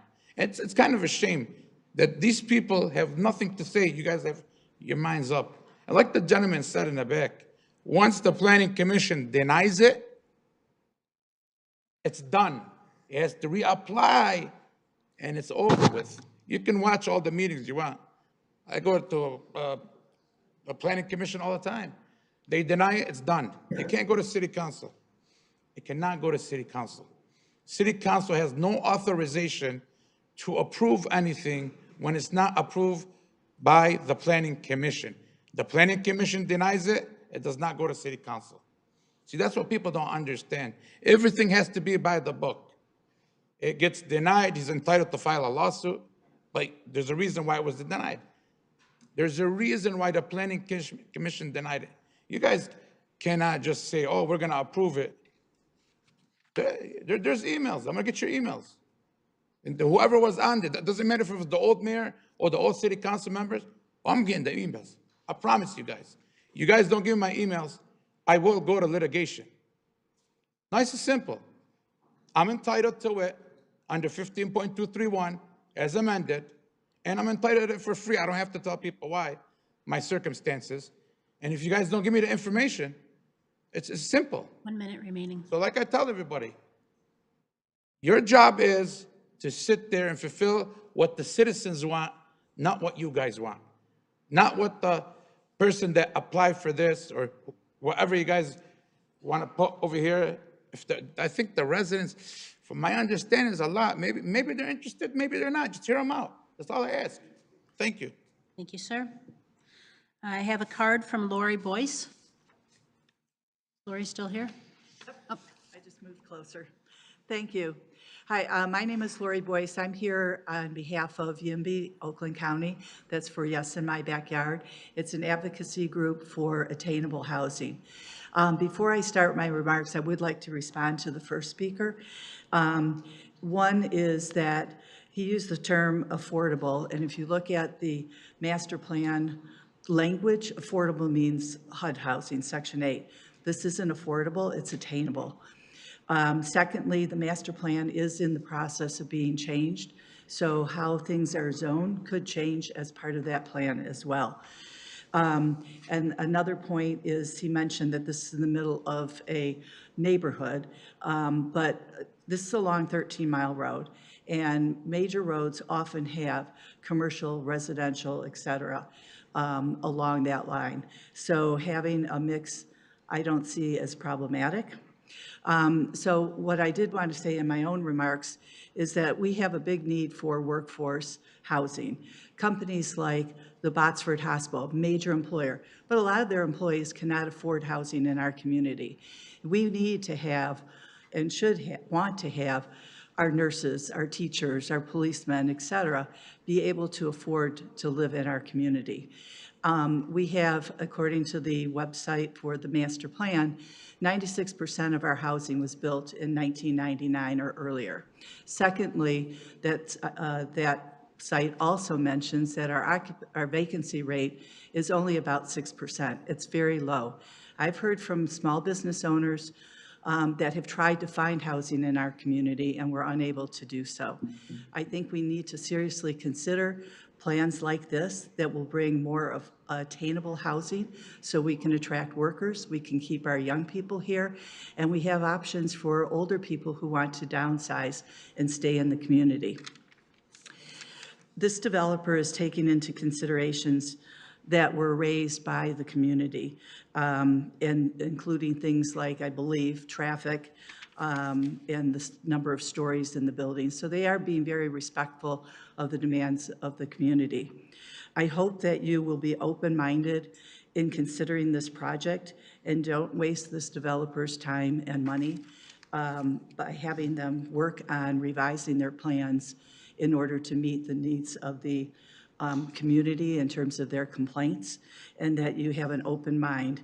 Failure to respect developers like the Chaldean community could push away other developers from wanting to work with this community, and we desperately need to upgrade it to build our population.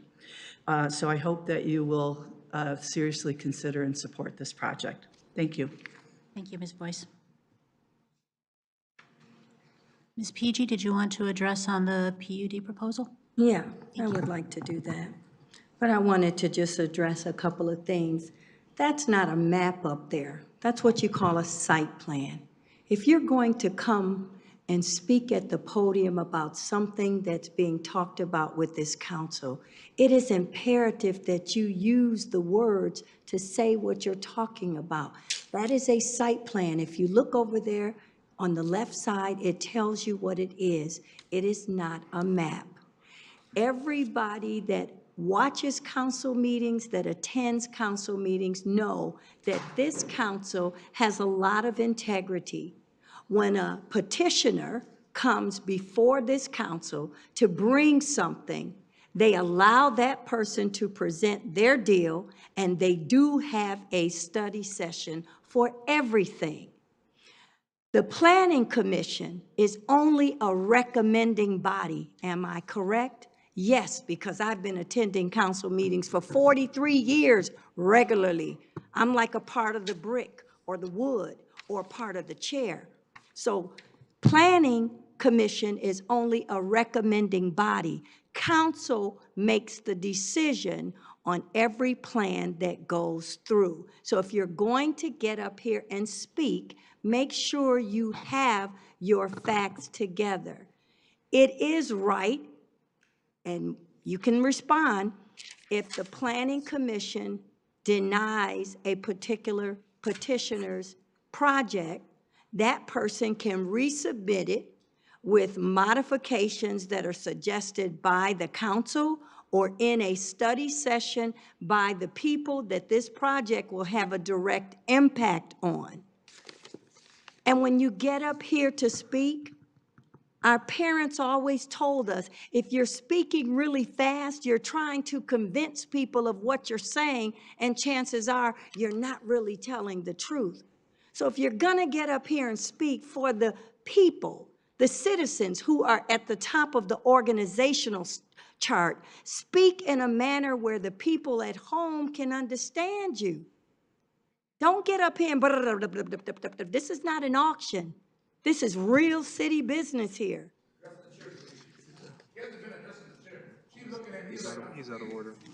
Sir, you are out of order. Ms. Gerald, your I time would like continues to- for another 2.5 minutes. Okay, thank you. And I would like to say to this council, if it's not together, if it's not cohesive enough for the people whose lives and neighborhoods will have an impact on this, go back to the table, talk to the petitioner, and just keep meeting about it until you arrive at something that's conducive for everyone.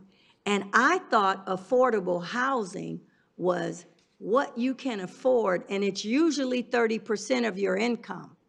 So now, coming to council meetings for 43 years regularly, maybe I don't know what I'm talking about. But if someone could just suggest and define affordable housing, tell me if I'm right about it being 30% of your income. Thank you so much. Thank you. And I don't need a FOIA for that. Okay, and thank you for your comments. Anyone else have public comment? Or, sorry, would anyone else like to speak at the public hearing, please? Please state your name and the street you live on, but not the house number. Yeah, Emilio Ramirez. Good evening, Madam Mayor. City Council, City staff. I live on High Meadow in Holly Hill Farms. Sorry, need to drink some water, but I don't have any. I wanted to just tell you guys a little story about how I ended up here. I moved here 2 years ago from, actually this week, 2 years ago from Brooklyn, New York.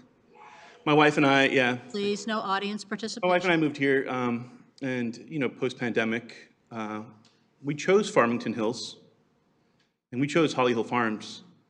If you guys have ever been, for the rolling hills, the beautiful long ranch-style homes, the non-fences, the matured trees, probably reasons why you guys also live here, I'm sure.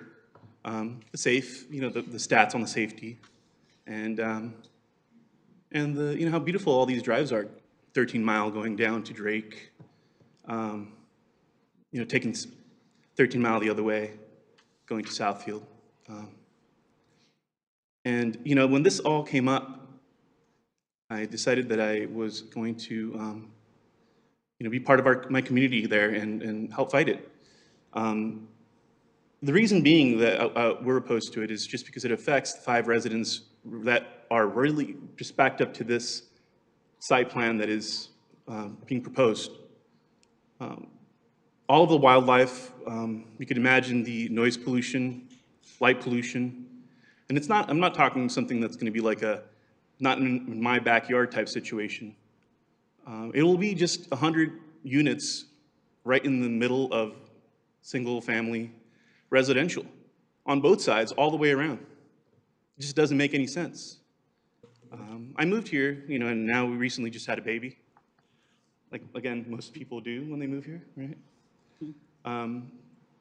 And, you know, some of the things that I really love to see are the deer, the pond, the trees, you know, all the natural life. And then when it gets dark, maybe the Christmas lights right around this time of year. And I think that, you know, being really aware of like urban, being from Brooklyn, coming here from Brooklyn, New York, I'm not opposed to affordable housing. I'm not opposed to diversity.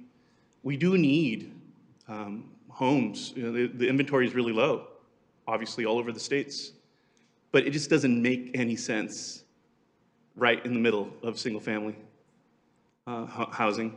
And it doesn't really make sense that it would affect Holly Hill Farms and Westgate right across the street the way that it would with, you know, all the pollution and the changes that are coming. I love the, you know, the internet that's going to be coming pretty soon, for sure. I welcome that kind of stuff. But aesthetically and with the harmonious part of how, you know, you guys should be planning or we should be planning, it doesn't make any sense. That's all I have to say. Thank you.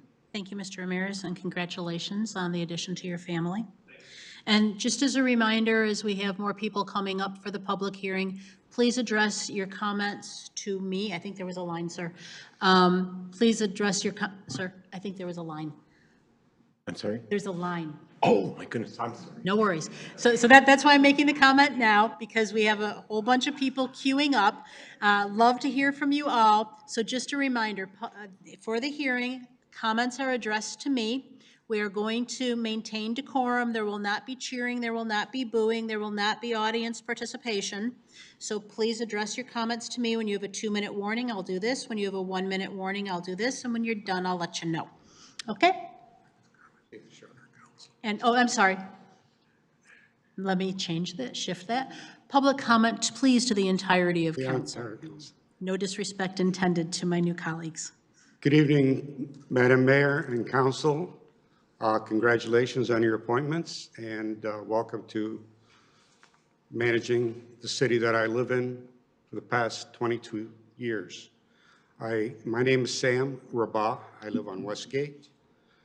I initially moved into Westgate in 1985 when my parents bought the home in 83, and I lived there for 2 years with my wife as we recently were married.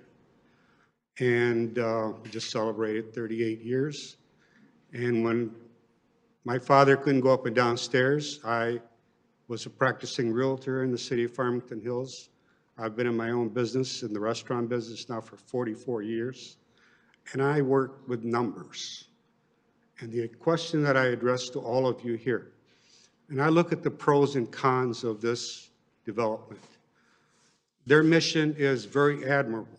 I have nothing against what they're trying to do.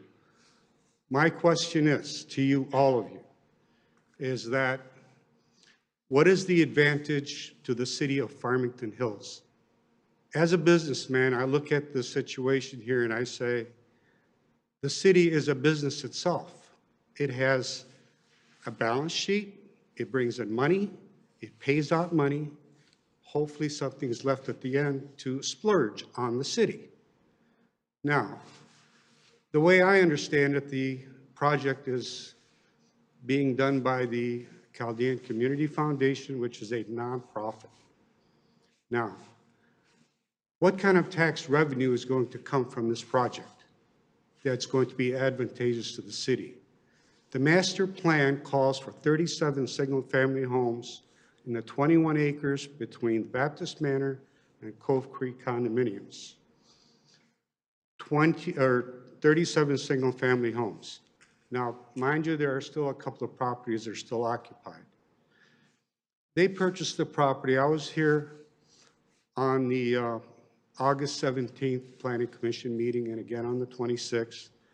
And I hear the comments that we're here to clean up a blighted property. Under whose care did that property become blighted? They have owned it previously.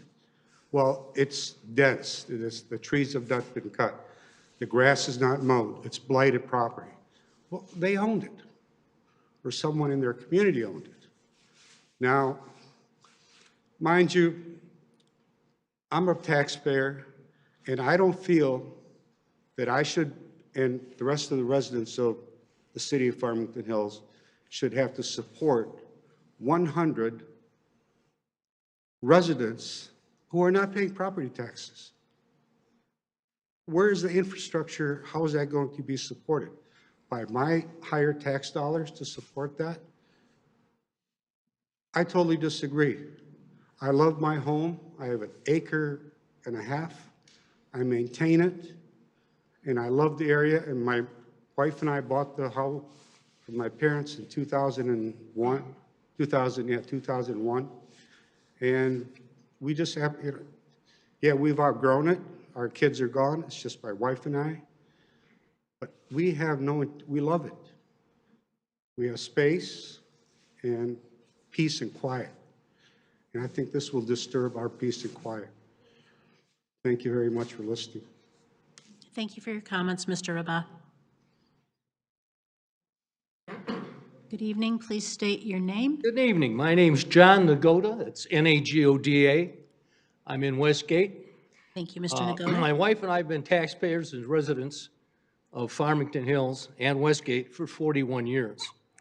I strongly recommend that the City Council deny the PUD 1-2023 for rezoning for the following reasons. First, we chose to settle in this community because of its natural beauty and the large residential lots.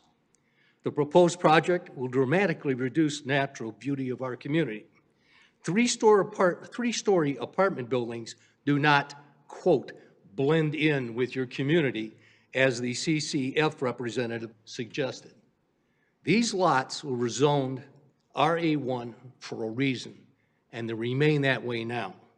The proposed project provides no benefits, in my opinion, to the existing community. Funding is being provided allegedly by federal, state, local governments in a form of tax abatements, et cetera, et cetera. We, the Westgate, Holly Hills, and other residents are the ones actually paying that bill.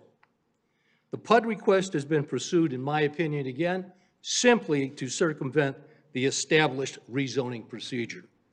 A change in the zoning from RA1 to RC3 will allow an approximate 45% density increase. Ladies and gentlemen, that's not acceptable. Loss of privacy to the residents of Holly Hills is another major factor. This is, as the gentleman said before, this is to be built in the middle of the community. All righty. Next, I personally, and many of us, have a deep concern for what I'm going to call rezoning creep. And by that I mean, for lack of a better term, These 6 acres are located near or adjacent to approximately 15 additional lots and 15 acre lots. Changing zoning of these 6 parcels will set a precedent, in my opinion, for a zoning change request for those 15 acres. Now, in the future, we're faced with 21 acres of apartment houses there.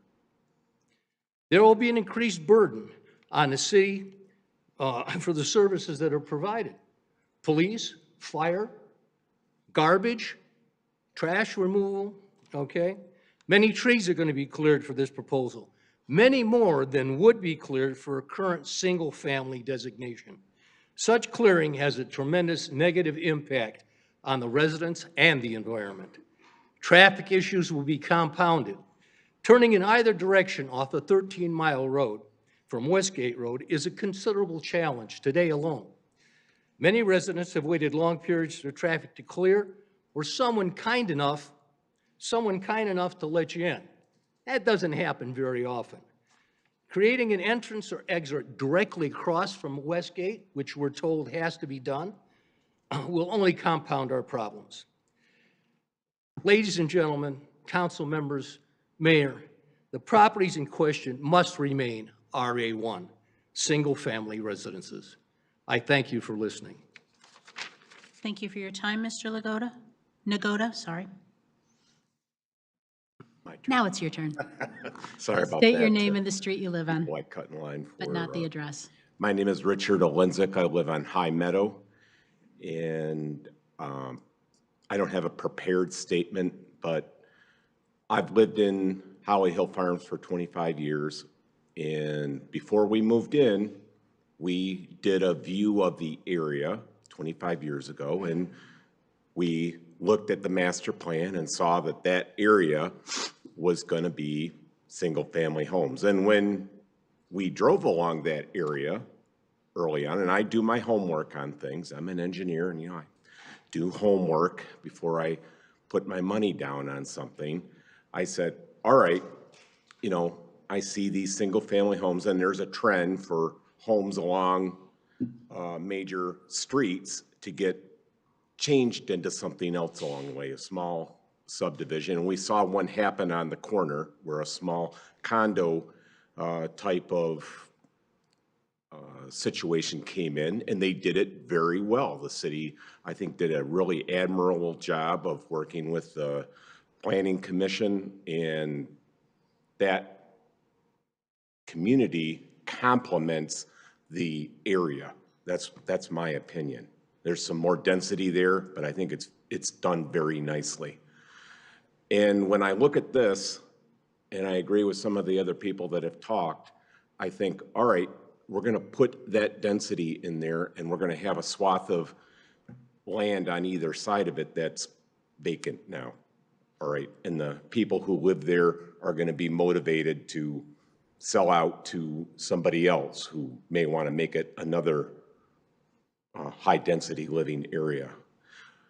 And when I bought my property back in the day, I wanted to live in a subdivision like some of the other people described that didn't have the compounding effect of apartment buildings and the problems that come from apartment buildings. I've lived by apartment buildings, right next to apartment buildings, and people who live next to them will tell you, it's not always good. And after 5 or 6 years of being there, things do change a little bit. The management may not take care of it as well as they did when it was brand new. And, I worry about that. I plan on being a longer-term resident here. I'm getting ready to retire from my current engineering job, and I want to continue living here. And this kind of thing scares me. I would like to see it go through the Planning Commission if we want to redevelop that land. That's a fine idea, because it's the people who live along there don't seem to be maintaining their property as well as they could or should. And maybe the city should do something about that. As long as they're going to own property there, they should be maintaining their property according to standards.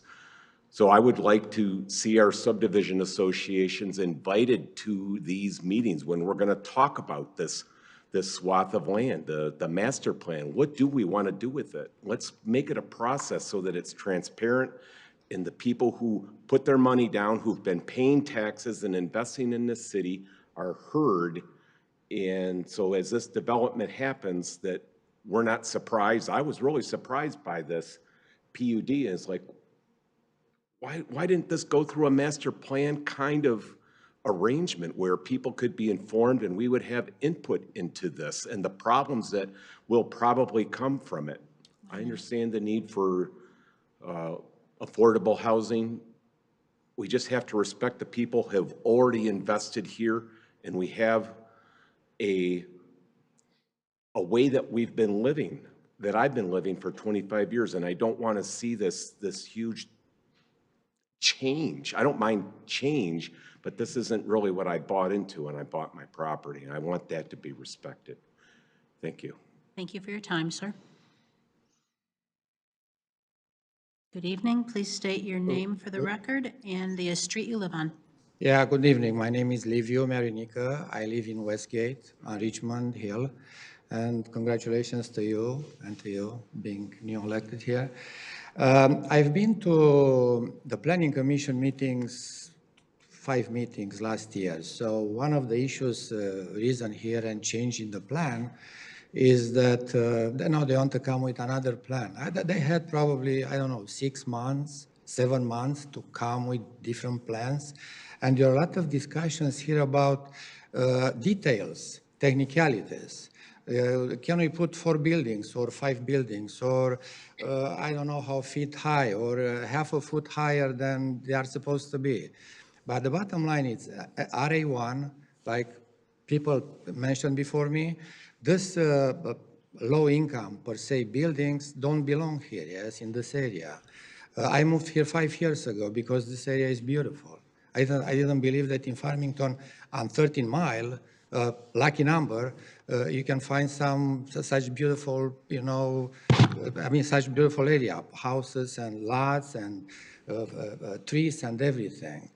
And speaking of money, one of my neighbors before talked about if this makes sense from a financial standpoint. In one of the meetings, the people who want to buy the lot to develop said that from 5 buildings, they can bring Farmington City $50,000. Or the other plan was 13 buildings, if you can build. And I would say, like $7,000, $8,000 taxes per year for one building is more than double the 50,000. If they come with a new plan, with 4 buildings, you're going to get 40,000. The money come from where? From us. And the people in those buildings are going to be subsidized by us at the end of the day. So if you put 13 buildings over there, you're going to get money from people who can afford to pay the taxes and actually to bring Farmington or to keep Farmington what it is. I come from a communist county, where everything is low income, yes? I came in '89 because one of the meetings, the reasons was because of that. And people who want to develop this don't live in Farmington. The gentleman who owns the lot, lives in Bloomfield Hills, he said, or West Bloomfield. He said with his hand, with his, voice, as one of the meetings. People who want to buy the Chaldean business, the nonprofit business, they are not probably from Farmington. Yeah, some of them could be, but, it's a business. So it's business for business, just to make money. So the gentleman who owns the land and that doesn't develop it, because it is how it is, he doesn't want to put the money in the land. So he wants to sell the stuff, the land, to his buddies maybe, on government money, on our money. And it doesn't sound good. You see, we are here, 100 people who represent probably 500 people who are not here from the neighborhoods. And if you ask any one of them, probably is going to say, yeah, you shouldn't put this in here, this apartment building. And, anyhow, I wanted to let you know. Thank you for your time, sir. Thank you. Good evening. Hi, good evening. Thank you for having us comment today. I'm kind of tired of talking about this subject. I'm sure you're tired of hearing it. Could you please But state here your I name stand and your again. street? Amy Broglin Peterson. I live in Westgate on North Brook Street. I come before you, and I wasn't planning to tonight, but I felt compelled. First of all, I've written, actually, probably all of you at this point, so I thank you, because I think pretty much all of you have actually also written me back, so I appreciate your correspondence on this issue, and I know you have many things to deal with on a daily basis. But I come before you because I feel there's two things that need to be clarified and raised. I have, clearly the CCF has positioned a core tenet of their proposal as they're helping to eliminate the blight that exists in our part of Farmington Hills.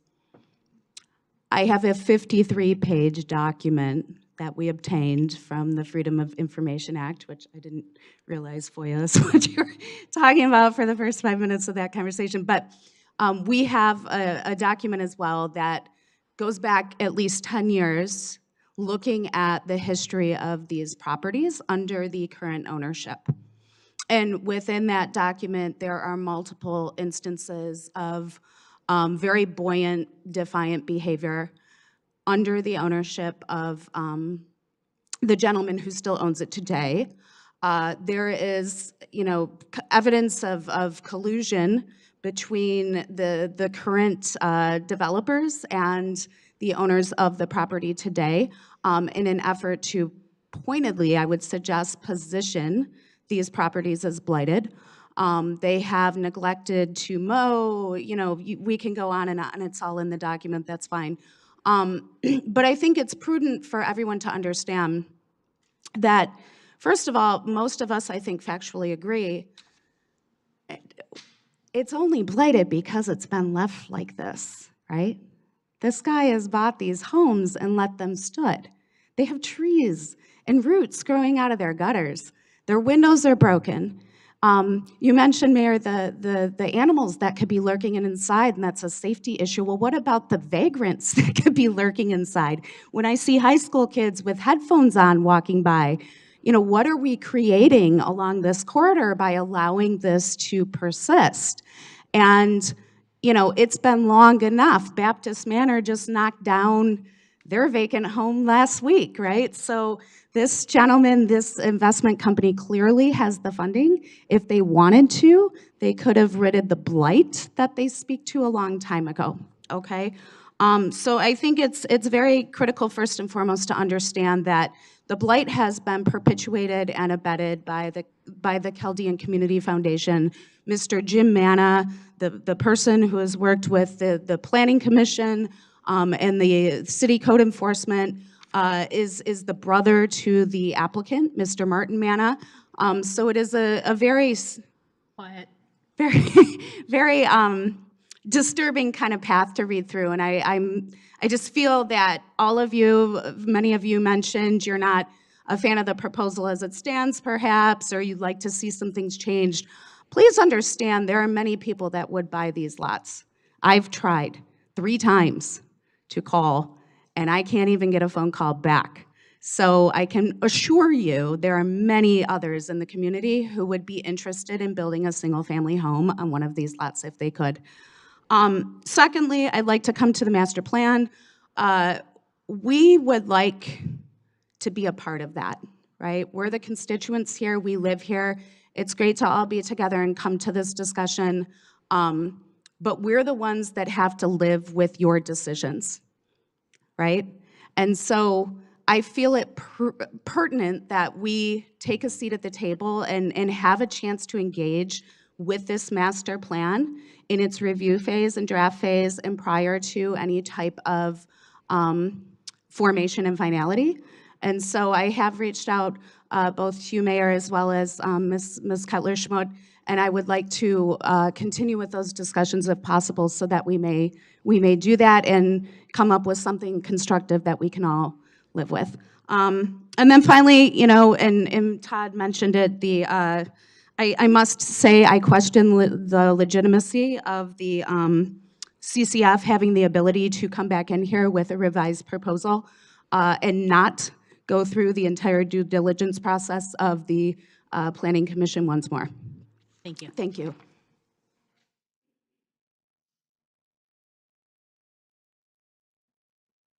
Good evening, Mr. Blisman. Good evening. Paul Blisman, Herndon Wood Drive, Farmington Hills, a 49-year resident. I don't live in this neighborhood, but I was on the Planning Commission for 30 years. And at least twice during that time, the master plan was reviewed, modified, changed. But the important thing is it was reviewed.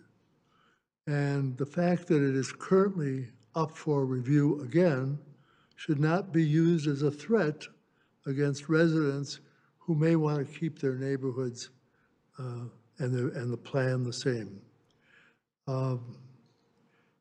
This particular project, in my opinion, is not a transition from Orchard Lake Road or to Middle Belt. It's RA1, and it could be cluster, and the existing master plan has a plan in the master plan that shows the number of cluster homes that could be built if somebody acquired the property. I think that there are other places in Farmington Hills where affordable housing would be even more appropriate, perhaps along a bus line, which does not exist on 13 Mile Road, and we may be even losing the bus line on Orchard Lake Road. Residents, I think, should consider appealing their taxes if this project is approved, because I think the value of Holly Hills and Westgate properties will decline as a result of allowing this project to go forward. It's tough for anybody to say that housing is affordable at 8% or 7.5% mortgages, and we're seeing that in the housing market all the time. One other recommendation that I would make is that if you're going to plan, or if there is a proposal for a PUD, and I talked to someone at City about this, and it involves a cost, but I think signs should be put up indicating that there is a PUD proposal coming before council and the Planning Commission. That's all I have to say. Thank you. Thank you, Mr. Blisman.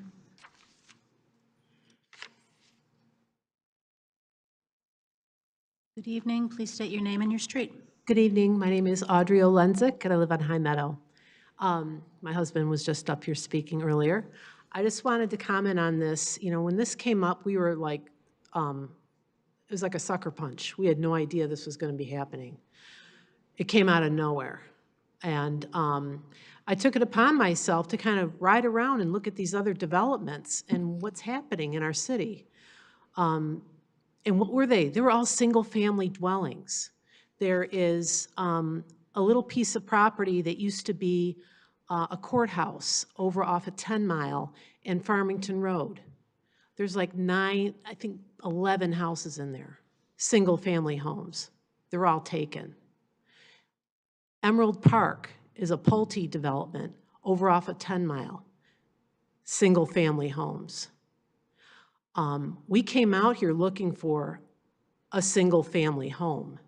The people around there want single-family homes. And that area would be perfect for cluster or single-family homes.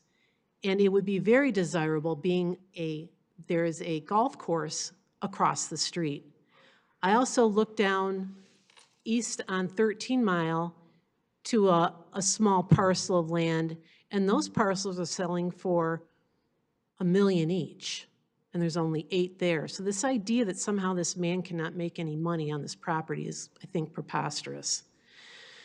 I'm also concerned about, because I have lived in affordable housing areas and by apartment buildings, and have been an apartment dwelling person for my young life. And crime rates go up there. There is more transients.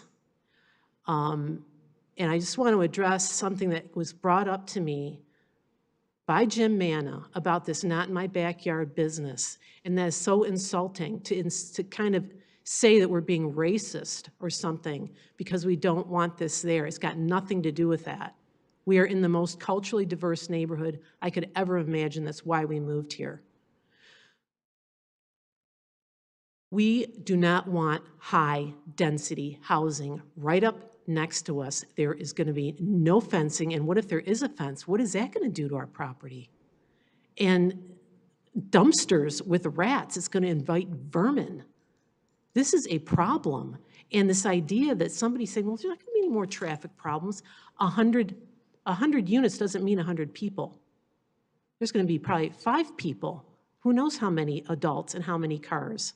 And then you have the car problems, and where are they going to work on their cars? 2 minutes. So I really, and we live here. And this idea of people coming into our neighborhood and telling us what we should accept is absolutely unacceptable. And I'd like to see someone there, maybe they should have it in their backyard and go in their neighborhood and go before their city and do the same thing and see what happens. So with that, I'll pass. Thank you. Thank you. Thank you for your time. And I'd like to remind the audience that there will be no conversation during during this hearing other than by the person providing testimony. Is there anyone else who would like to speak? Good evening. Please state your name and the street you live on. Good evening. My name's Kent Snodgrass. I live on Sugar Spring in Holly Hill Farms, and I'd like to congratulate all the new members of the council. Everybody's telling a little bit of a story about their background. Well, Sharon and I bought a home in the township, and we moved into the city of Farmington Hills. So we're celebrating 50 years here along with the city. So a wonderful place to live.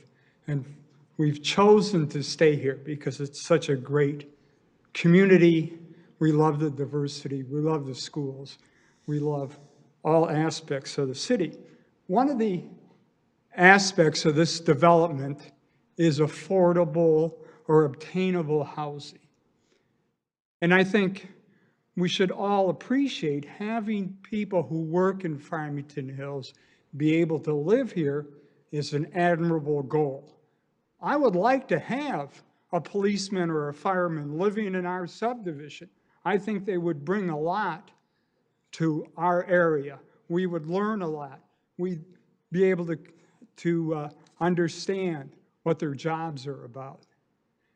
Yet I think the city needs a policy and a plan regarding affordable and obtainable housing, and that stakeholders, residents, business owners, the schools, proponents of affordable housing can come together and help us develop a policy and a plan for this so that when a developer comes, we have something to judge that against to see if it fits what we want and what we need in terms of affordable and obtainable housing in the city of Farmington Hills. Because right now, we're reacting to someone bringing a proposal to us rather than having a plan and a policy that we can promote and implement. Thank you. Thank you, Mr. Snodgrass. Is there anyone else who would like to speak at the hearing? Please state your name and the street you live on. Hi, my name is Adrian Davies. I live on High Meadow. I am the chairman of the architecture committee for Holly Hill Farms, and I am a licensed architect too. There's a few things just to kind of fill in to make sure we're all kind of aware of. One is that I have knocked on the doors of all the homes in Holly Hill Farms on the north side, and every single one has expressed that they're against this proposal. Another thing to make aware of is that there has been a petition. The petition has almost 500 signatures on it against this proposal. Another item is that The neighborhood has a number of historic properties, so by significant architects that have designed them. And it's important to protect the historic nature of our neighborhood. Another item to note is that the woodland ordinance is disregarded by this proposal. Another item is that some of the documents are misleading. When you look at a site plan, a colorful site plan, it shows existing trees, and there aren't existing trees there. So when you look at the tree preservation plan, you get a more accurate depiction of what the views would be like, and the residents would have direct views of these large buildings, and the trash enclosures are butting up against their properties. And basically, just to continue with some of the other comments, just that it's just not suitable for this area, and it creates spot zoning. And that's the highlights, a few things I wanted to fill in. Thanks. Thank you, Ms. Davies. Is there anyone else who would like to address the hearing? Thank you. With that, I will call the hearing closed. Mr. City Attorney, what is our next step in the process, please? Well, the matter would now come back before council. Before you is a request from the proponent to have this matter postponed so they can have an opportunity to provide a revised alternate plan, which would go back to the Planning Commission, would be the process that the city has followed past for situations such as this. If such a motion is made, it would normally be seconded, of course, if there is a seconder, and then voted upon. But of course, if there is a desire by council to ask any questions before such a motion is made, that could occur as well. A motion to postpone would basically be until the Planning Commission is completed a review of a revised plan, and it makes a recommendation back to council. But that's only if you decide you want to proceed with a postponement at this time. Okay, thank you. Council, is there a motion to postpone? No. Mr. Bruce? I would make a motion to postpone this public hearing or the development to, would it be to a date certain or just, I'm sorry, back to planning, just for review for planning, correct? I can provide you a That would be, okay, sample motion if you'd like, if All that right, would be yes, helpful. that would, Before the motion's on the table, I want to make sure I follow proper procedure here. Let me just clarify, is your motion to deny?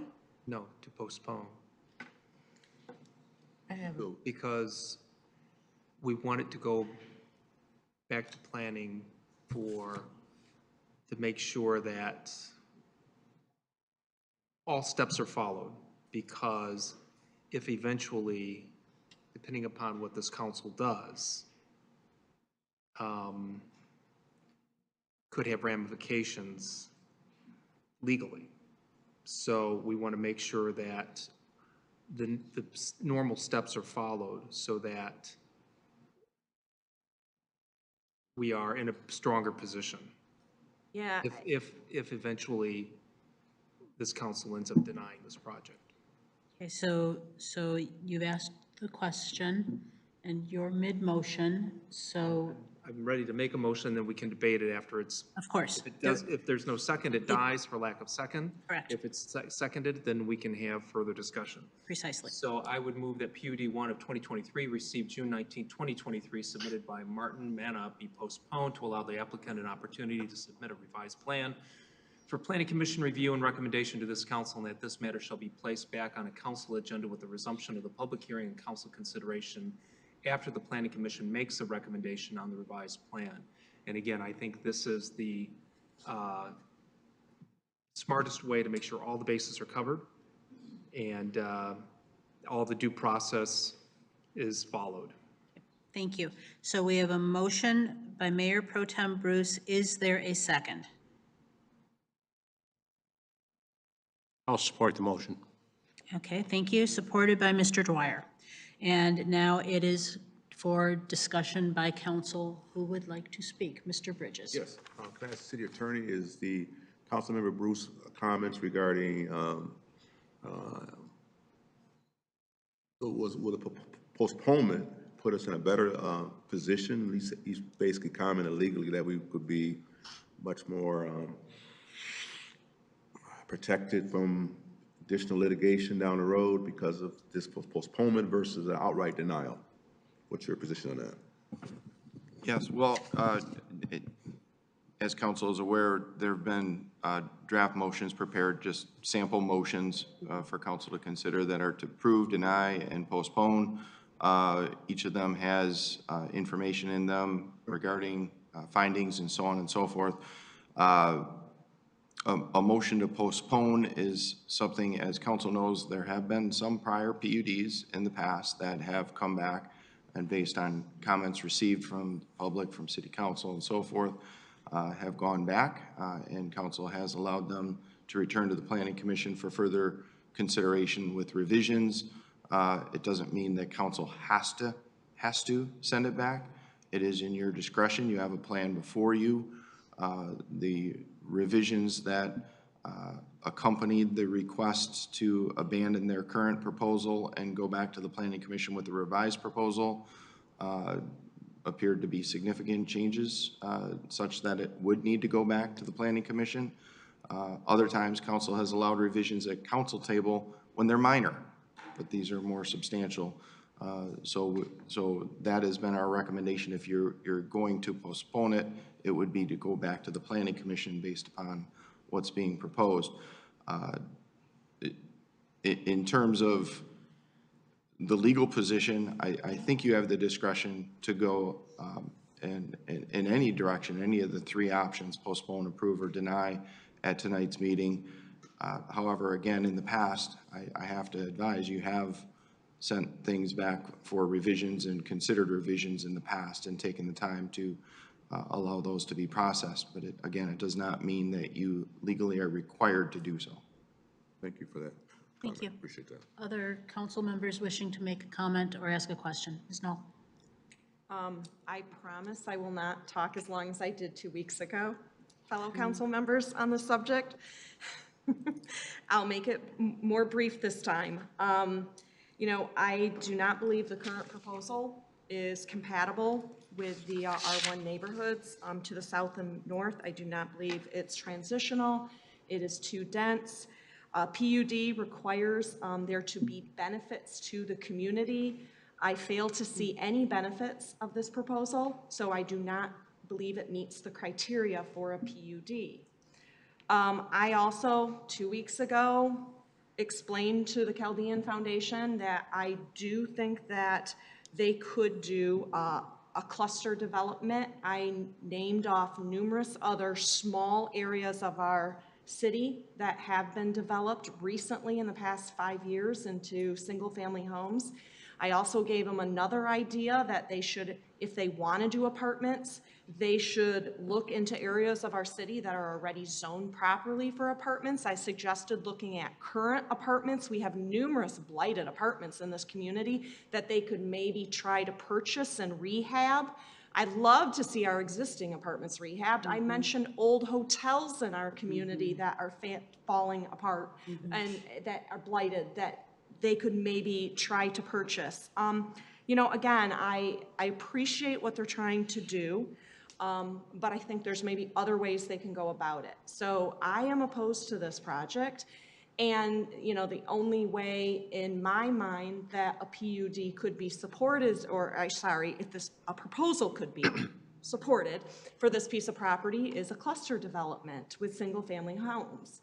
So I wish the proponent were here because I would love to ask them the question, if they are going back to the drawing table to go back to the Planning Commission, is that what they're planning on doing? Now, I think I know the answer.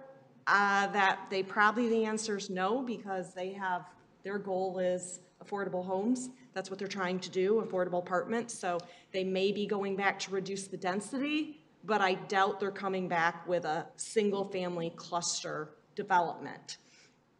So I'm more in favor to deny because I don't see how, I mean, if there's agreement up here to postpone and have them go back to the planning commission, that, I can live with that. But I think denying it, to me, at this point, just makes more sense because even if they reduce the density in a PUD, it's still not going to meet the criteria that I just laid out.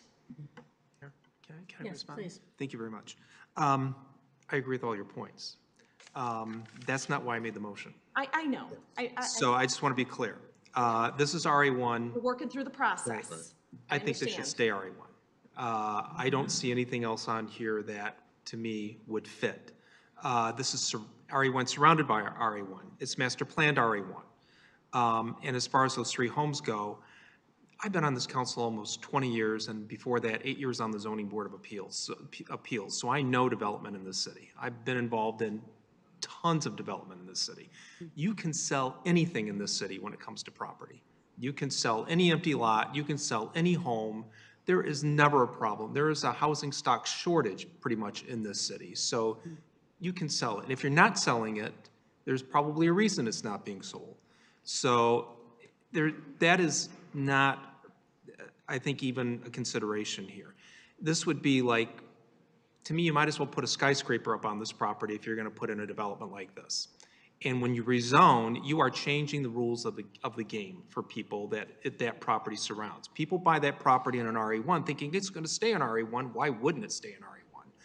But when it's converted to something else like that, that is really spot zoning. Even though it's a PUD, it's still, for all practical purposes, spot zoning. And you're changing the rules of the game for the people that bought that property around that development. So that's not fair. So I think that this is, and it has nothing to do with affordable housing, attainable housing, nothing. I believe in affordable housing. I believe in attainable housing. And I think there's other places in the city this can go. And I think it's a nice-looking development in terms of the buildings and everything else, but not on this piece of property. It's just out of place. And it would just, I think, just look not at all appropriate. And again, whether it's on 13 Mile or not, it's part of that subdivision. And the subdivision across the street is RA1. So that is my feelings on this project. In terms of the motion, it's a layer of legal protection. I'll just put it at that. So that if it does come, and it may not come back before us. Maybe it goes back before the Planning Commission. Maybe it doesn't. Maybe they'll have a change of heart and nothing will happen.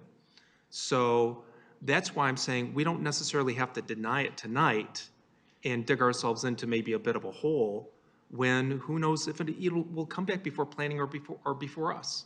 And if it does, then we have, I think, an even stronger footing if this council decides to take the action that I think that it should take. Thank you. Next, please, Mr. Bridges. I just wanted to say, again, and we had a study session on this issue, what, a couple weeks ago? 2 weeks ago. 2 weeks ago, and we had an extensive discussion about this particular proposal. And I spoke out against the proposal because of the fact that, like Councilmember Bruce, I spent 5 years on the Zoning Board of Appeals. It was a great opportunity to learn about the city's character and residential community, and the fact that when development is substantially differs from the character of that particular area, it's not compatible. And I believe the proponents' goals are plausible regarding the fact that having housing that for incomes that people move to our community don't have the income to move in large family homes in our city. However, in this particular area is not the right area for it to be located at.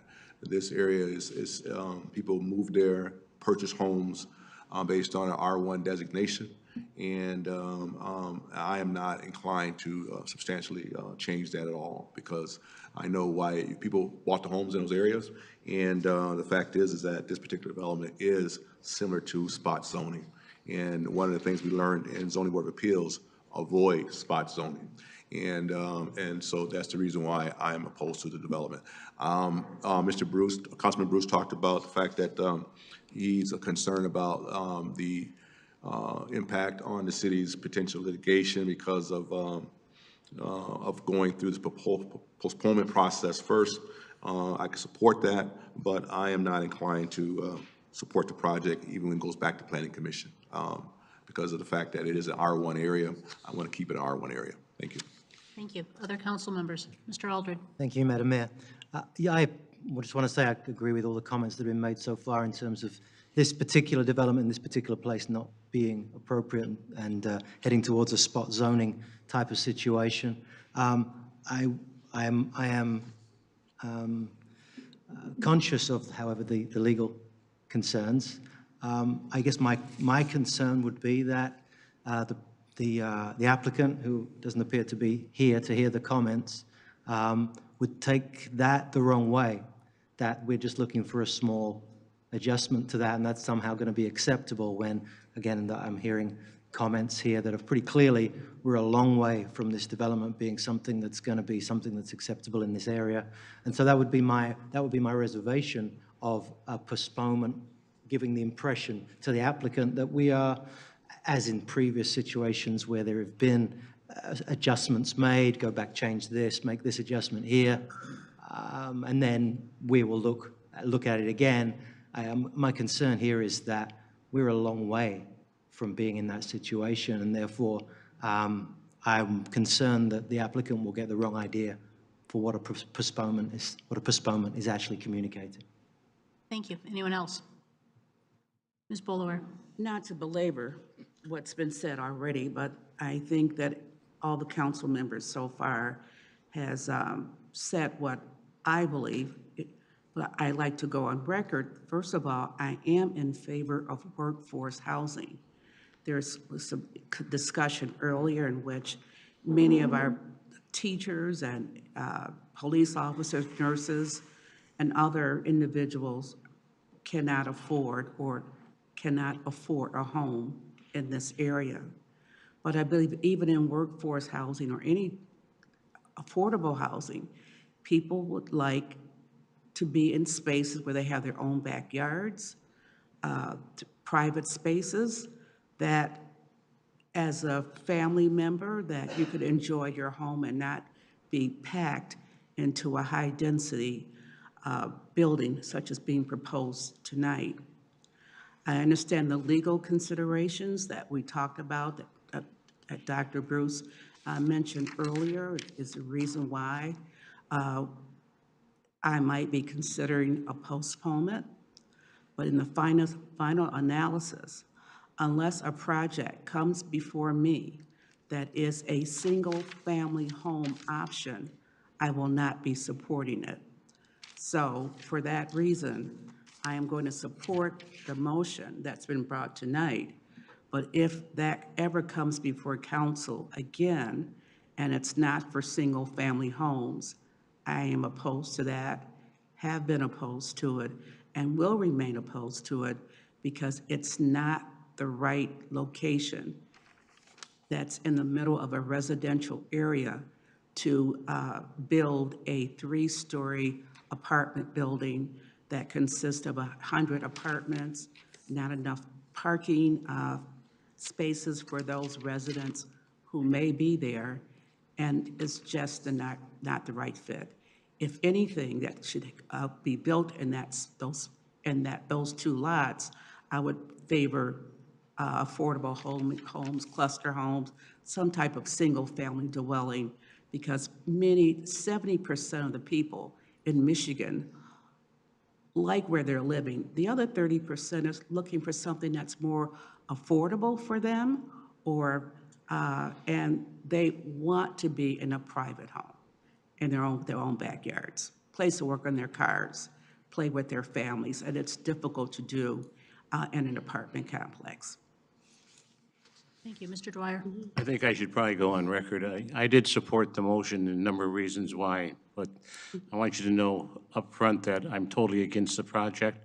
As a matter of fact, I'm totally against any new apartments in the city of Farmington Hills. I've been against more apartments for many years. When I was a police chief, your police chief for 23 years, I opposed apartments. I know what they brought, not all apartments, but I think you know what I'm talking about. I just want to clarify as far as my position, and I'll continue the position that I've had for decades now. Thank you. Thank you, Ms. Nall. I just want to add one more. You brought up a very good point, Councilman Aldred, is about sending the wrong message. But to tack on to that, it's also to be fair to this developer. You know, they are good people, they mean well, and I hate to see them spend more time and money. I mean, you know, for them to go back to the Planning Commission, for them to revise plans, you're looking at another couple months there, potentially another few months before the Planning Commission, then come back to council.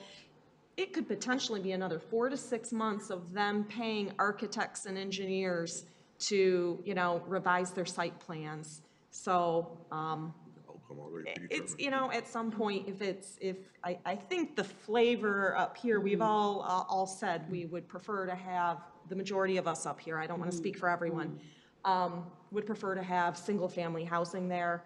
And I just, again, I don't see how they get there if they are trying to do affordable homes, which is what they stated they're trying to do. They have a grant from MISHDA for affordable homes. So quite honestly, I know they can't do cluster housing there if they accept the grant.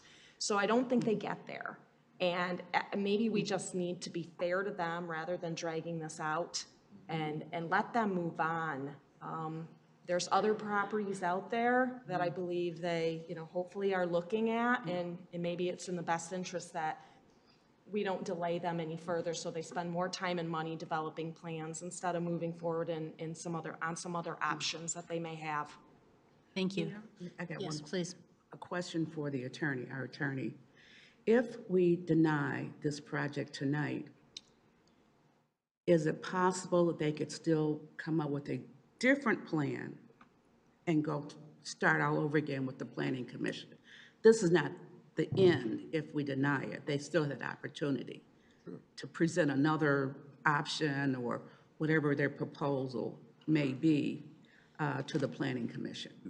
Yes, that is true. They could file another brand-new application. What a postponement does is allows them to save part of the process, which is submitting a new application with new fees and new plans. Well, they will be submitting new plans, but an entirely new narrative and so forth, along with either one or two of the preliminary meetings, 2 preliminary meetings at the Planning Commission, where they make very preliminary reviews before setting it for a public hearing.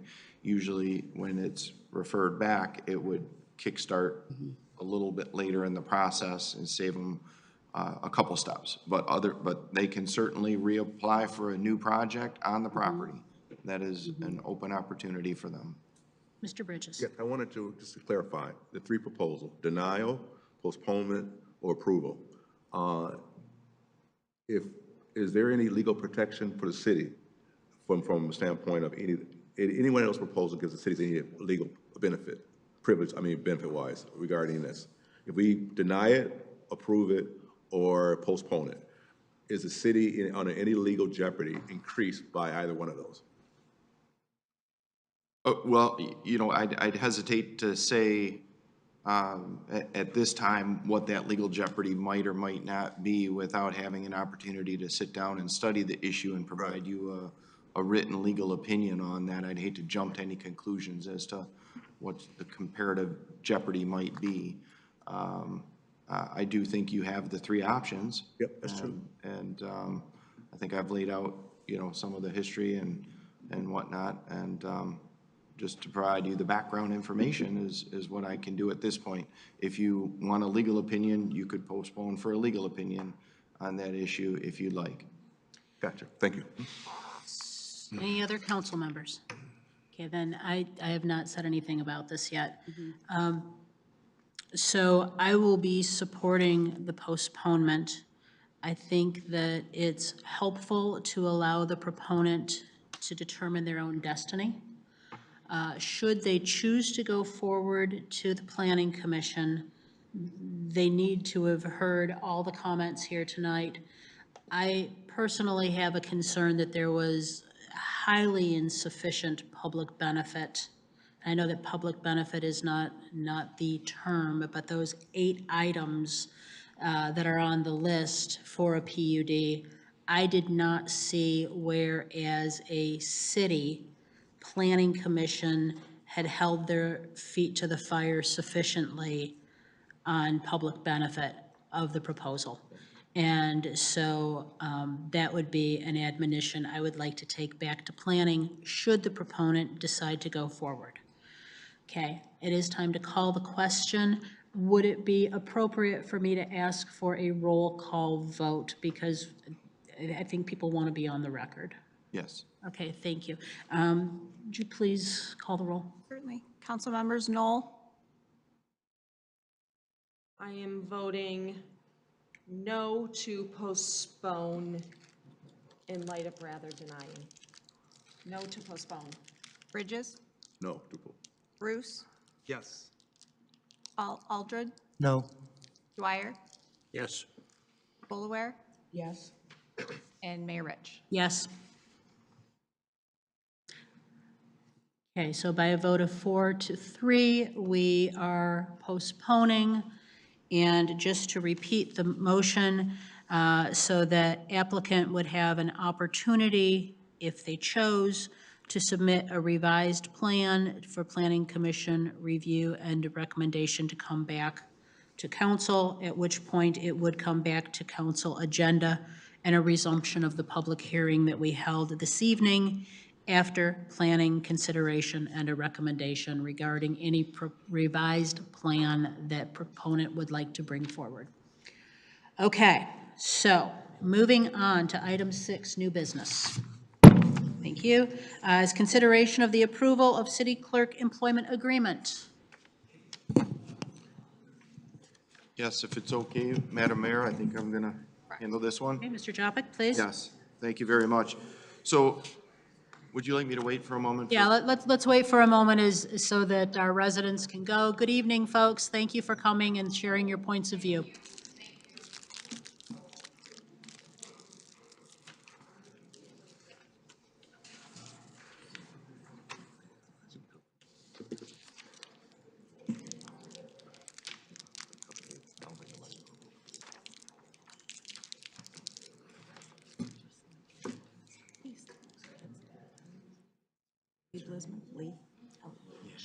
Okay, if you're going to have conversation, please take them in the hall.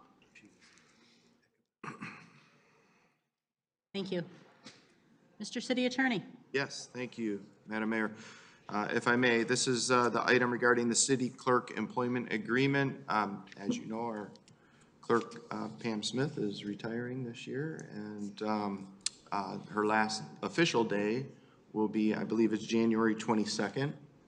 And City Council, starting in June, started talking about the succession arrangement and what to do about appointing a new city clerk. It is, of course, a City Council appointment position.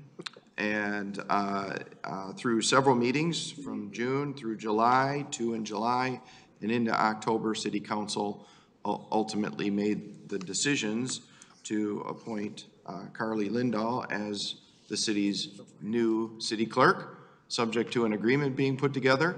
At the October 23rd meeting last month, City Council saw some proposed agreements, a draft agreement for this purpose. We looked to other communities for samples. This would be the first time an agreement is used for the city clerk appointment. Council directed they would like to see an agreement this time.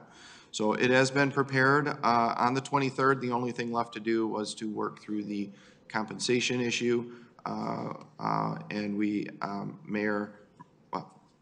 former Mayor Barnett, and worked through that with myself and with Ms. Lindahl, and arrived at a compensation paragraph that is provided in the draft city clerk agreement that's been given to you as part of your agenda packet. If you have any questions or concerns regarding that portion of the agreement or any part of the agreement, I'd be happy to answer them. I know we have new council members here who weren't part of that prior process, Again, this is the last step in that process, coming back before city council. It's not effective today. If you approve it, it'll become, the agreement will become effective pursuant to its terms on January 22nd. Thank you, and with that, is there a motion? Mr. Bruce? Thank you, Mayor. Dr. Bruce. I would move the approval of the city clerk employment agreements. Thank you. Motion by Mayor Pro Tem. Is there a second? Mr. Aldred? I'm sorry. Sorry. I need to expand my motion, if you'd allow me, Mayor. Love some magic words. I move to approve the city clerk employment agreement with Carly Lindahl as presented and to authorize the mayor to sign the agreement on behalf of the city. Beautiful. Thank you. Mr. Aldred, do you still second? Thank you. Is there any discussion? Thank you. All in favor, please say aye. Aye. Any opposed? Welcome, Ms. Lindahl, and thank you all. That takes us to additions to the agenda. Are there any additions to the agenda this evening? All right, having done all the business of the city, this meeting is adjourned. Thank you, Farmington Hills. Good